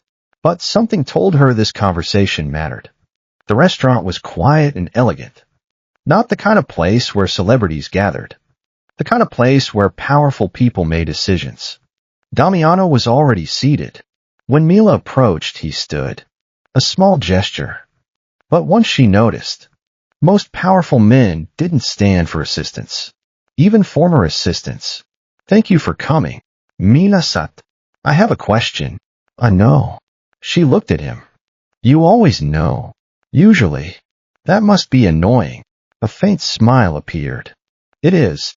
For a moment, they were not billionaire and assistant. Not protector and protected. Just 2 people having dinner. Then Mila became serious. Who was behind the car? Damiano's expression changed. "I don't know yet." That answer surprised her. "You don't know?" "No."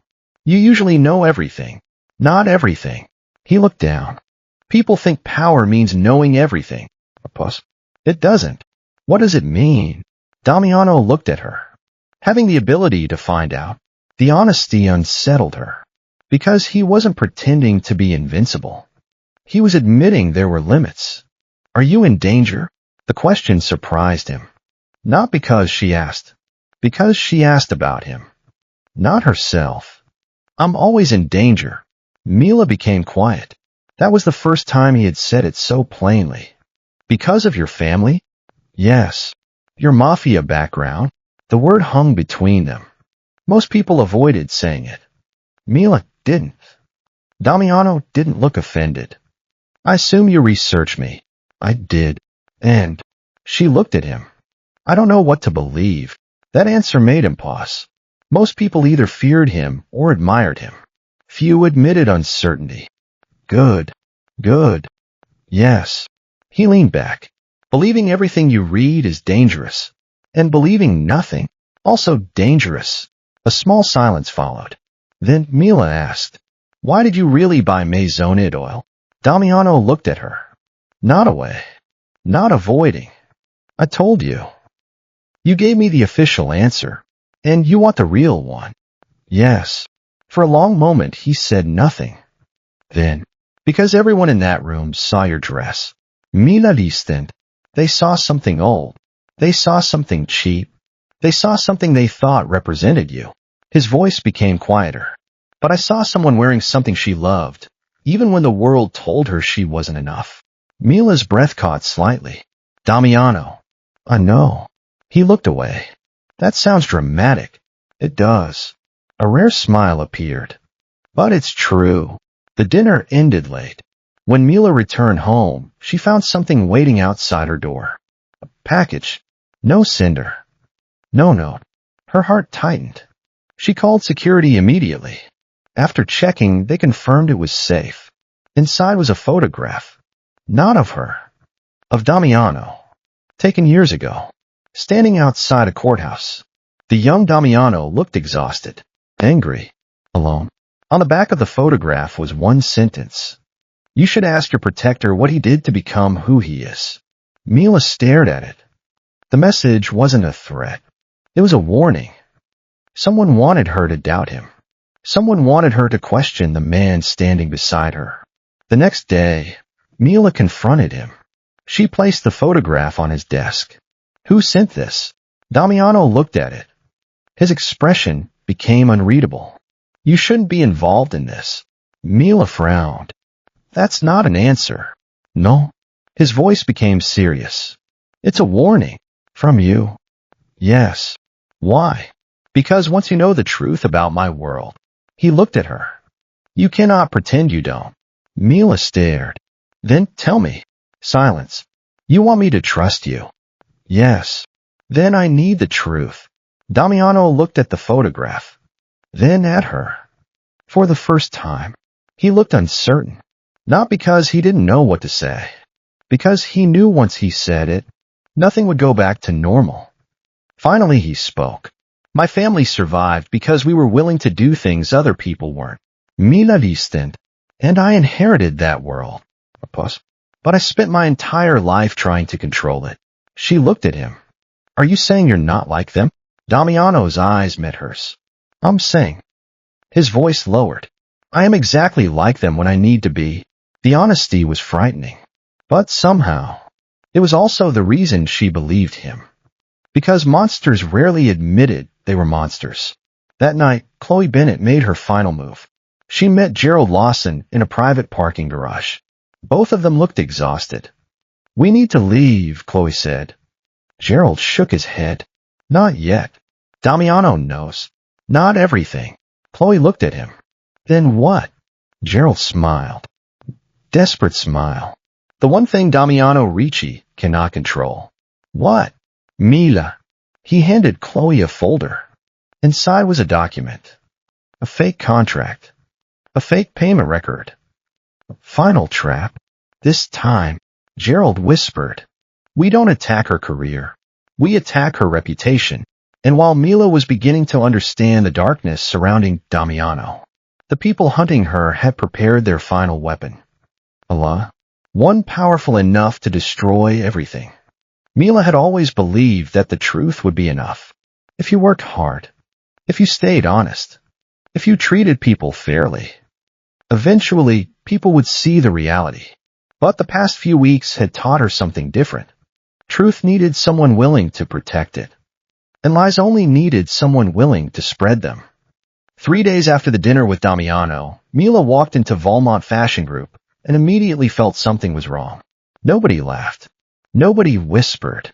Nobody greeted her. They simply watched. That was worse. She walked toward her desk. A printed article was lying there. The headline made her stop. Ricci heirs secret favor. Unknown employee receives luxury empire gift after private relationship rumors. Her fingers tightened around the paper. No. Slowly, she read the article. The words were carefully chosen. Not direct accusations. Just suggestions. Questions. Insinuations. Why had Damiano Ricci purchased Maison Oil? Why had he protected a low-level employee? Was Mila Hart promoted because of talent or because of personal connections? Every sentence was designed to make people doubt, to make her look like someone who used a powerful man to rise. Mila felt anger, not because they attacked her, because they reduced everything she had done to one thing: a man's attention. By noon, the article had spread throughout the fashion industry. Social media was full of opinions. Some defended her. Many did not. People loved simple stories. A poor assistant. A powerful billionaire. A luxury boutique. They didn't want to believe in talent. They wanted scandal. Mila sat in an empty meeting room, staring at the city outside. For years, she had fought to prove she belonged. Now, people were saying she only succeeded because someone wanted her there. A knock came. She looked up. Damiano entered. Immediately, she stood. You saw it. It wasn't a question. Yes. His expression was calm. Too calm. That worried her. What are you going to do? The question surprised him. Me? Yes. A pause. You're usually the person who fixes things. Damiano looked at her. And what do you want me to do? Mila didn't answer. Because she knew the answer. She wanted him to destroy everyone responsible. She knew he could. One phone call. One order. One decision. But something stopped her. She didn't want to disappear behind his power. I want the truth. Damiano nodded. Good. That's all. That's enough. He walked closer. Mila. She looked at him. The reason they created this story is because they know something. What? They cannot defeat your ability. A pause. So they are attacking your image. Mila looked down. And it's working. No. His answer was immediate. It is hurting you. A pause. But it is not defeating you. She looked at him. You sound very sure. I am. Why? Because you are still standing here. That evening, Damiano called an emergency meeting with Ricci International's legal and security teams. Lorenzo placed the investigation file on the table. We traced the article. Damiano looked up. Who? Gerald Lawson. And Chloe? She provided internal information. Damiano opened the file. There were records, messages, payments, everything. But there was one problem. They released the article through a third party. Lorenzo continued. Legally, it will take time to connect them directly. Damiano leaned back. Time. The word sounded dangerous. Yes. Damiano looked toward the window. They think time helps them. A pause. They're wrong. The next morning, Mila received an invitation. A public fashion industry event. The annual designer showcase. Normally, she would never be invited. But this year, she was. Because Maison Oil announced that their new creative project will be presented there. Her project. Her designs. Her opportunity. Except now, everyone will be watching. Waiting for her to fail. Mila stood backstage before the event. Her hands were cold. Not because she doubted her designs. Because she knew people wanted a different story. They wanted to see the woman they believed was undeserving collapse. A stylist approached. Miss Hart. Yes. There is a problem. Mila turned. What happened? The main dress for the presentation is missing. Her heart sank. What? We searched everywhere. The dress. Her final design. The centerpiece of the collection. The one she had spent months creating. Gone. Mila closed her eyes. Of course. Not just rumors. Not just accusations. They wanted her failure to happen publicly. 10 minutes before the showcase began, panic spread backstage. Executives ran around. Designers argued. Photographers waited. Everyone looked at Mila, waiting for her reaction, waiting for proof that she didn't belong. Then she heard a familiar voice. "Where is the original sketch?" She turned. Damiano stood there. Mila immediately shook her head. "No." His eyes narrowed. "What?" "No." She stepped closer. "This is my problem. Mila, I know you can solve it. But if you do everything for me, I will never know whether I can stand on my own." For a moment, Damiano said nothing. Then something changed. He understood. Not completely, but enough. "What do you need?" The question surprised her. Not, "I will fix it." Not, "Leave it to me." "What do you need?" Mila answered immediately. "The backup materials." Damiano looked at Lorenzo. "Find them." Within minutes, the entire Ricci team moved. But they did not take control. They supported. Exactly what she needed. The showcase began. The audience waited. No dress. No presentation. No miracle. Then Mila walked onto the stage. Alone. She carried a different garment. Not the missing masterpiece. A simple design. The audience looked confused. Mila took the microphone. Everyone expected to see something perfect tonight. The room became quiet. But fashion is not about perfection. She looked at the audience. It's about transformation. The screen behind her changed. Images appeared. Not of the final dress. Of the process. The sketches. The failures. The revisions. The mistakes. The work. This collection was created by understanding one thing. Beautiful things are not valuable because they never change. They are valuable because someone cared enough to improve them. Damiano watched from the side. He understood immediately. She wasn't just presenting a collection. She was telling her story. Then the missing dress appeared. The lights turned. The audience gasped. Mila turned. A staff member walked out carrying it. But she knew. This wasn't magic. This was investigation. Damiano's team had found the person responsible. A junior assistant. Paid by Chloe. The truth began spreading immediately. The theft. The sabotage. The lies. Everything. The article accusing Mila collapsed within hours. Because now the world saw something different. Not a woman who needed a powerful man. A woman who created something powerful herself. Later that night, Damiano found Mila outside the venue. The city lights reflected in her eyes. "You won." She smiled slightly. "We won." He looked at her. "No." She frowned. "Mila." "You did." For once, she didn't argue. Because she understood something. Damiano had power. A terrifying amount. But he hadn't used it to replace her. He had used it to give her space. And that mattered. Then his phone rang. His expression changed after hearing the message. "Mila noticed." "What happened?" Damiano looked at her.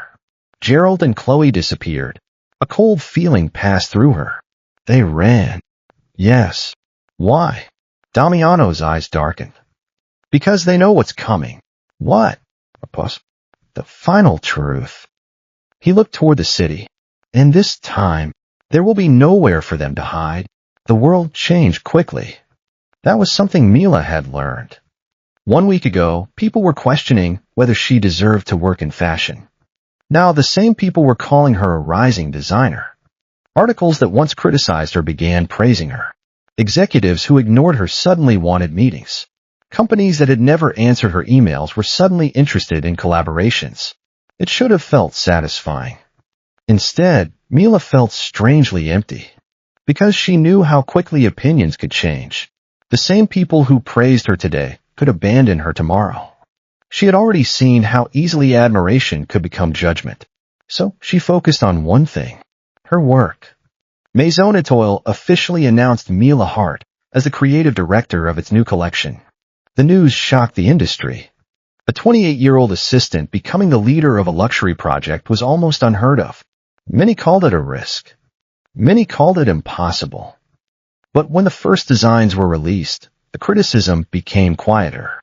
Because talent was difficult to argue with. Mila's collection was not about showing wealth. It was about memory. About the things people kept. The things they repaired. The things they loved even when others told them they were outdated. The inspiration was obvious. The emerald dress. The same dress she had worn twice. 3 months later, Mila stood inside Maison Idoile's design studio. The room that once felt impossible to enter now belonged partly to her. Sketches covered the walls. Fabric samples filled the tables. Young designers came to her for advice. It was everything she had dreamed of. And yet one thing remained unresolved. Damiano. Their relationship had changed. Not because they became distant. Because they became closer. And that was more frightening. Damiano was no longer just the powerful man who protected her. He was the person who knew her fears, her doubts, her dreams. The person who saw her when nobody else did. But his world still existed. A world filled with danger. A world she didn't fully understand. One evening, Mila found him waiting outside Maison Idoile. She smiled. You know, you don't have to personally pick me up. I know. Then why do you? Damiano opened the car door. Because I want to. The simple answer made her quiet. During the drive, neither spoke much. Finally, Mila asked, Are you happy? Damiano looked surprised. That's a strange question. Why? Most people ask if I'm successful. And they assume success means happiness. Mila looked at him. Does it? Damiano looked out the window. No.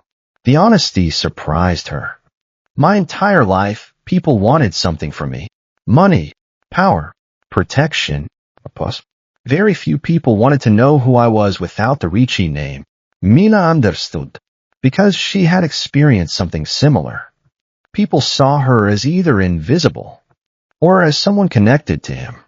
Very few saw Mila Hart. Ido. Damiano looked at her. What? I want to know who you are. For several seconds he said nothing. Then he smiled slightly. You already know more than most people. That night, Damiano finally told her everything. Not the rumors. Not the headlines. The truth. His father had built the Ricci empire through ruthless decisions. The family had connections that existed in the shadows. People feared the Ricci name for a reason. When Damiano inherited control, he had two choices. Continue the same path, or change it. But changing an empire was not simple. There are people who believe I betrayed my family. Mila listened. Because I refused to become exactly like my father. Are you in danger because of that? Yes. The answer was immediate. Mila looked down. For the first time, the danger felt real. Not as an abstract idea. Not as a headline. A real danger to someone she cared about. I don't know if I can be part of that world. Damiano didn't interrupt. He didn't convince her. He simply listened. I don't want to wake up every day wondering if something will happen. I don't want to become someone who only exists because she is protected. A long silence. Then Damiano spoke. Then don't. Mila looked at him.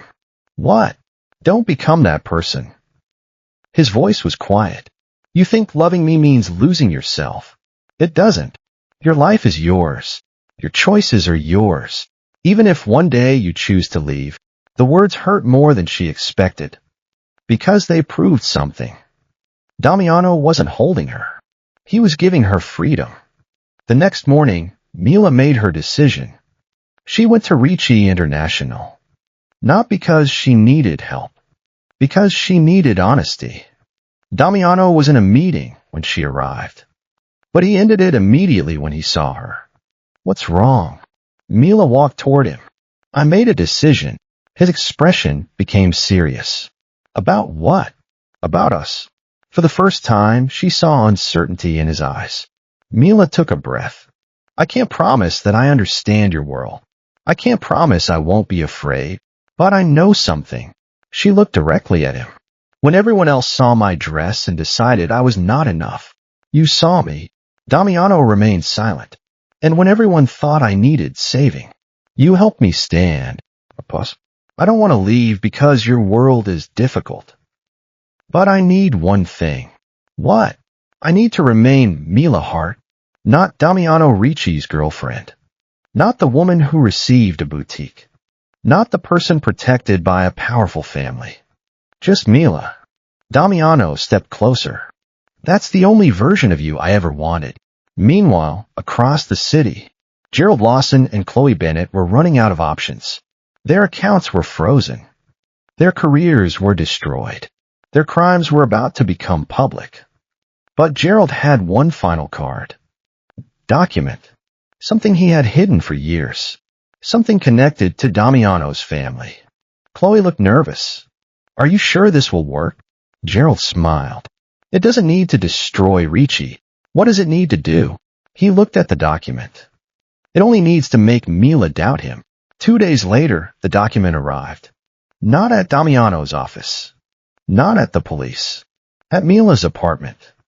Inside was a photograph. And a letter. The letter contained one sentence. Before you trust Damiano Ricci, ask him who he really became. Mila looked at the photograph. Her expression slowly changed. Because this time, it wasn't a rumor. It was evidence. And the person in the photograph was Damiano, standing beside someone she recognized. Someone from his family's past. Someone who should not have been there. Mila held the paper tightly. For the first time since meeting him, she wondered if the man who saved her had secrets that could destroy them both. Mila stared at the photograph for almost an hour. The room was silent. Too silent. The kind of silence that made every thought louder. She had faced humiliation. She had faced accusations. She had faced people trying to destroy her career. But this was different. Because this time, the enemy was not outside. It was a question inside her. Could she trust Damiano Ricci? The man who had defended her. The man who had believed in her. The man who had looked at her old emerald dress and seen something valuable when everyone else saw something embarrassing. Could he be hiding something that changed everything? Mila looked at the photograph again. Damiano was younger. Much younger. Standing beside a man she recognized from the news. Victor Moretti. A name connected to the darkest period of the Ricci family's history. Businessman. A criminal figure. A man rumored to have controlled parts of the city through fear. And standing beside him was Damiano. The next morning, Mila went to Ricci International. She didn't call first. She didn't send a message. She needed to see his reaction. Not a prepared answer. Not a carefully chosen explanation. The truth. When Elena saw her enter the building, she immediately noticed something was wrong. Miss Hart, is Damiano here? Elena looked at her carefully. Yes. Can I see him? Of course. But the hesitation was there. Mila noticed. Everyone around Damiano always noticed more than they said. The elevator doors opened. She walked into his office. Damiano looked up immediately. And the moment he saw her face, he knew. What happened? Mila placed the photograph on his desk. The color disappeared slightly from his expression. Not surprise. Recognition. That was enough. You know this picture. Silence. Damiano. He looked at the photograph. Then back at her. Yes. The honesty hurt. Because she had hoped he would deny it. She had hoped there was a simple explanation. Instead, he admitted it. Who is he? Damiano remained quiet. Victor Moretti. The name confirmed what she already knew. Why were you with him? A long pause. Because I needed him. Mila felt her chest tighten. Needed him. When? Before I took control of Ricci International. He stood. Mila. No. Her voice was calm, but firm. Don't protect me from the truth. A pause. I asked you to be honest. Damiano looked at her. You were right. He sat down. And for the first time since she met him, he looked tired. Not powerful. Not untouchable. Just tired. When my father died, the company was divided. Damiano began. My relatives fought for control. The old families saw me as weak, too young, too willing to change things. Mila listened. Victor Moretti had influence. He could have destroyed my position. So you worked with him? Yes. The answer was painful, but only temporarily. Damiano looked at her. I used his connections to stabilize the company. And then I cut all ties. Why? His expression darkened. Because I realized becoming powerful through people like him meant becoming exactly what I hated. Mila looked at the photograph. But you still worked with him. Yes. A pause. And that is something I regret. The honesty made her quiet. Because she understood something. Damiano wasn't trying to make himself innocent. He wasn't saying, I had no choice. He wasn't saying, everyone else did it. He was admitting, I made a choice, and that mattered. But it didn't erase everything. I needed you to know. Damiano's voice became quieter. But I didn't know how to tell you. Why? Because every person who gets close to me eventually sees the worst parts of my life. He looked at her. And then they leave. Mila felt something shift. Because underneath the powerful man, there was still someone afraid. Someone who expected abandonment. But she couldn't ignore reality. I don't know what to feel.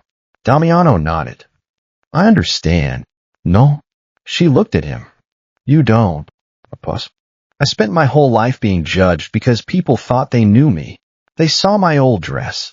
They saw my background. They decided my value. Her voice softened. But I thought you were different. Damiano didn't move. I am. Are you? The question hurt both of them. For the first time since meeting him, Mila walked away. Not because she stopped caring. Because she needed to think. Outside the building, the city felt different. Everything looked normal. People walked. Cars moved. The world continued. But hers had changed. She had spent so long fighting people who underestimated her. Now she faced something harder. Understanding someone who was not completely good. Someone who had made mistakes. Someone who carried darkness. Someone who still chose to protect her. That evening, Damiano received unexpected news. Lorenzo entered his office. We found Gerald. Damiano looked up. Where? An abandoned warehouse near the harbor. And Chloe? With him. Damiano stood. Bring them in. Lorenzo hesitated. There is something else. What? They have released another file. Damiano's expression changed. What file? A file connected to your father. Silence. The room became cold. Lorenzo continued. They plan to publish everything. Damiano understood immediately. This was not about Mila anymore. This was about destroying him. The timing. Tomorrow night. Damiano looked toward the window. Tomorrow night. The same night as Maison Etoile's final public showcase. The same night Mila's collection would be presented worldwide. The same night everyone would be watching. Gerald and Chloe weren't just attacking him. They were trying to destroy everything Mila had built. Meanwhile, Mila sat in her apartment. The emerald dress hung beside her. She looked at it. A dress everyone had laughed at. A dress someone had called old. A dress that had followed her through humiliation and transformation. She touched the fabric. And suddenly she understood. The dress was never the problem. People were. People who decided value based on appearances. People who judged without knowing. And maybe she had been doing the same thing. Not about clothes. About Damiano. She had seen the darkness around him. But had she seen the person fighting against it? Her phone rang. Damiano. She looked at the screen. For several seconds, she didn't answer. Then she did. Neither spoke. Finally he said, I won't ask you to forgive me. Mila closed her eyes. Good. A pause. Because I don't know if I can yet. I understand. But. She looked at the dress. I want the truth. You have it. No. Her voice became stronger. I want all of it. Silence. Even the parts that are ugly. Damiano breathed quietly. Are you sure? Mila looked out the window. At the city. At the lights. At the life she had fought for. Yes. A pause. Because I don't want to love an image. I want to know the person. For the first time that day. Damiano said nothing. Because he understood. Mila wasn't choosing his power. She wasn't choosing his protection. She was choosing the truth, and that was far more valuable. The next evening arrived. The entire fashion world gathered at Maison Idole. It was supposed to be Mila Hart's greatest night, the official launch of her first collection as creative director.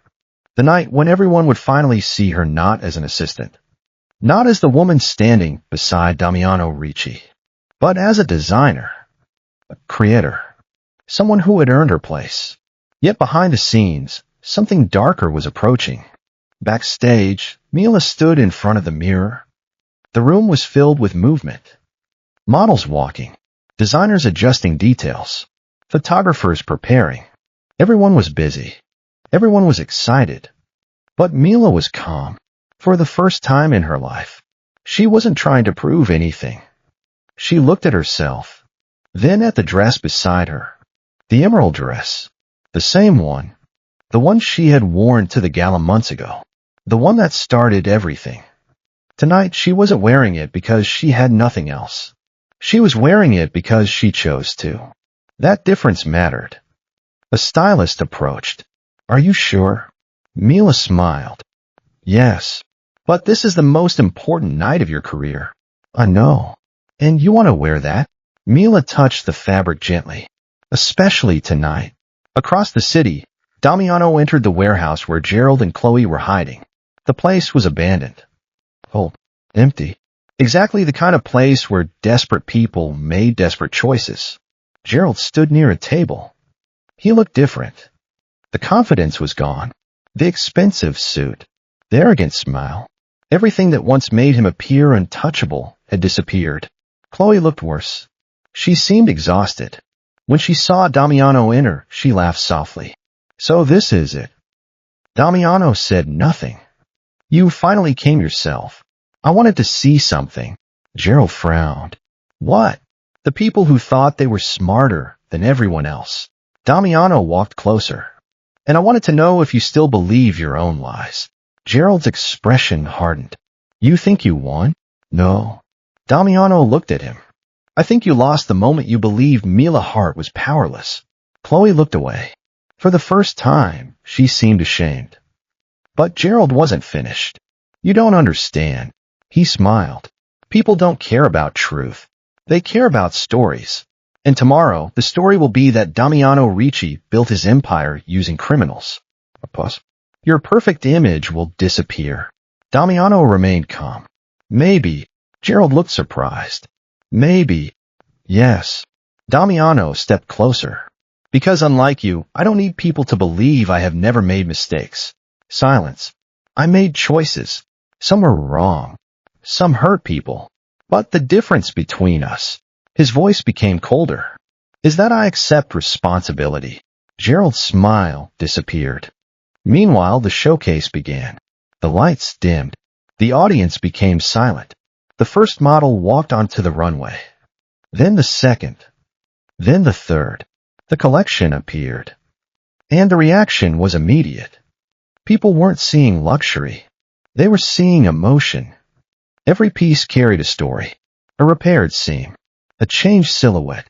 An old memory transformed into something new. The fashion critics who once questioned Mila were silent. Because they understood. This was not a collection created by someone chasing attention. It was created by someone who understood people. Then the screens above the runway suddenly changed.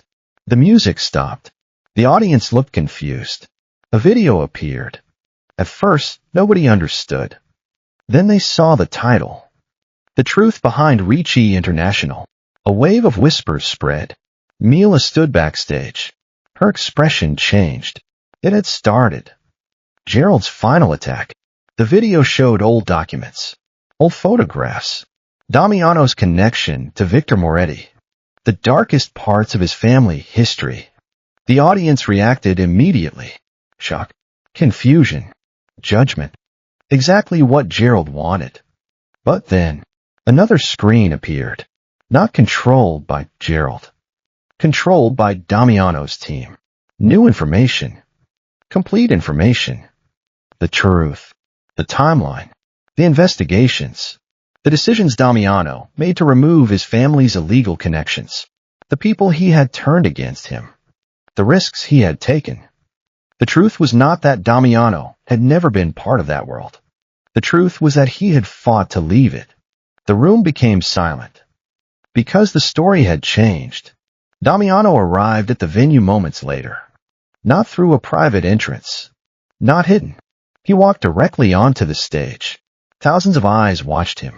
The man everyone feared. The man everyone wanted to judge. He took the microphone. I know what many of you are thinking. Nobody moved. You saw information about my past. Some of it is true. And I will not deny it. The honesty shocked everyone. My family built power in ways I do not agree with. I benefited from that power. I cannot change the past, but I can choose what I do with the future. The audience listened. Tonight was supposed to be about Maison Etoile, about Mila Hart. He looked toward the backstage area. And I will not allow anyone to use my mistakes to steal what she earned. Mila stood frozen, because in that moment she understood something. Damiano could have hidden. He could have destroyed the evidence. He could have manipulated the story, but he didn't. He stood there and accepted judgment, just like she had. The same way she stood in that ballroom wearing an old dress. The same way she had refused to lower her head. After the speech, Damiano walked backstage. Mila was waiting. For several seconds, neither spoke. Then she smiled slightly. You really know how to create chaos. A small smile appeared on his face. So do you? She looked at him. I was angry. I know. I was hurt. I know. But I realized something. What? Mila stepped closer. You never asked me to believe you were perfect. You only asked me to see you. Damiano looked at her. And she smiled. I do. 6 months later, the city looked completely different. Especially one street. The street where Maison Etoile was located. Every evening, when the sun disappeared, the entire row of luxury boutiques illuminated their windows. But one night was different. Every single window was decorated with the same color. Emerald green. Because tonight was not just a fashion event. It was Mila Hart and Damiano Ricci's wedding. The guests arrived. The same type of people who had attended that first gala. The wealthy. The powerful. The influential. But this time, nobody laughed. Nobody whispered. Nobody looked down at Mila. Because the woman entering the hall was not the assistant they remembered. She was the designer whose name was known around the world. She was the woman who built her own success. And she was wearing the same emerald dress. Not the old one. Not the repaired one. A new design. Created by her own hands. Inspired by the first dress. A symbol of where she started. Chloe watched from a distance. Her career was gone. Her reputation destroyed. But as she looked at Mila walking through the crowd, she finally understood. The thing she had hated most about Mila was never her weakness. It was her strength. Mila had everything Chloe tried to steal. Not because of money. Not because of power. Because people trusted her. Damiano stood at the end of the hall, waiting. When Mila reached him, he took her hand. The same hand that had once held a cheap glass of champagne while everyone laughed. The same hand that had once gripped an old dress because she couldn't afford another. Now it held his. But she didn't need his hand. That was the most important thing. She chose it. I have something to tell you. Damiano smiled. What? He looked around the room. At the people watching. At the life they had built. Then he whispered. From today on, nobody will ever ask why you wear the same dress twice. Mila smiled. Why? Because they finally understand. Some things are valuable because they survive. Outside, the entire street of boutiques lit up. One window. Then another. Then another. Until the whole street shined emerald green. The same color of the dress that started everything. The dress everyone mocked. The dress everyone remembered. The dress that proved one simple truth. A person's value was never determined by what they wore. It was determined by who they were when the world tried to take everything away. And Mila Hart had never needed anyone to give her worth. She had always carried it with her.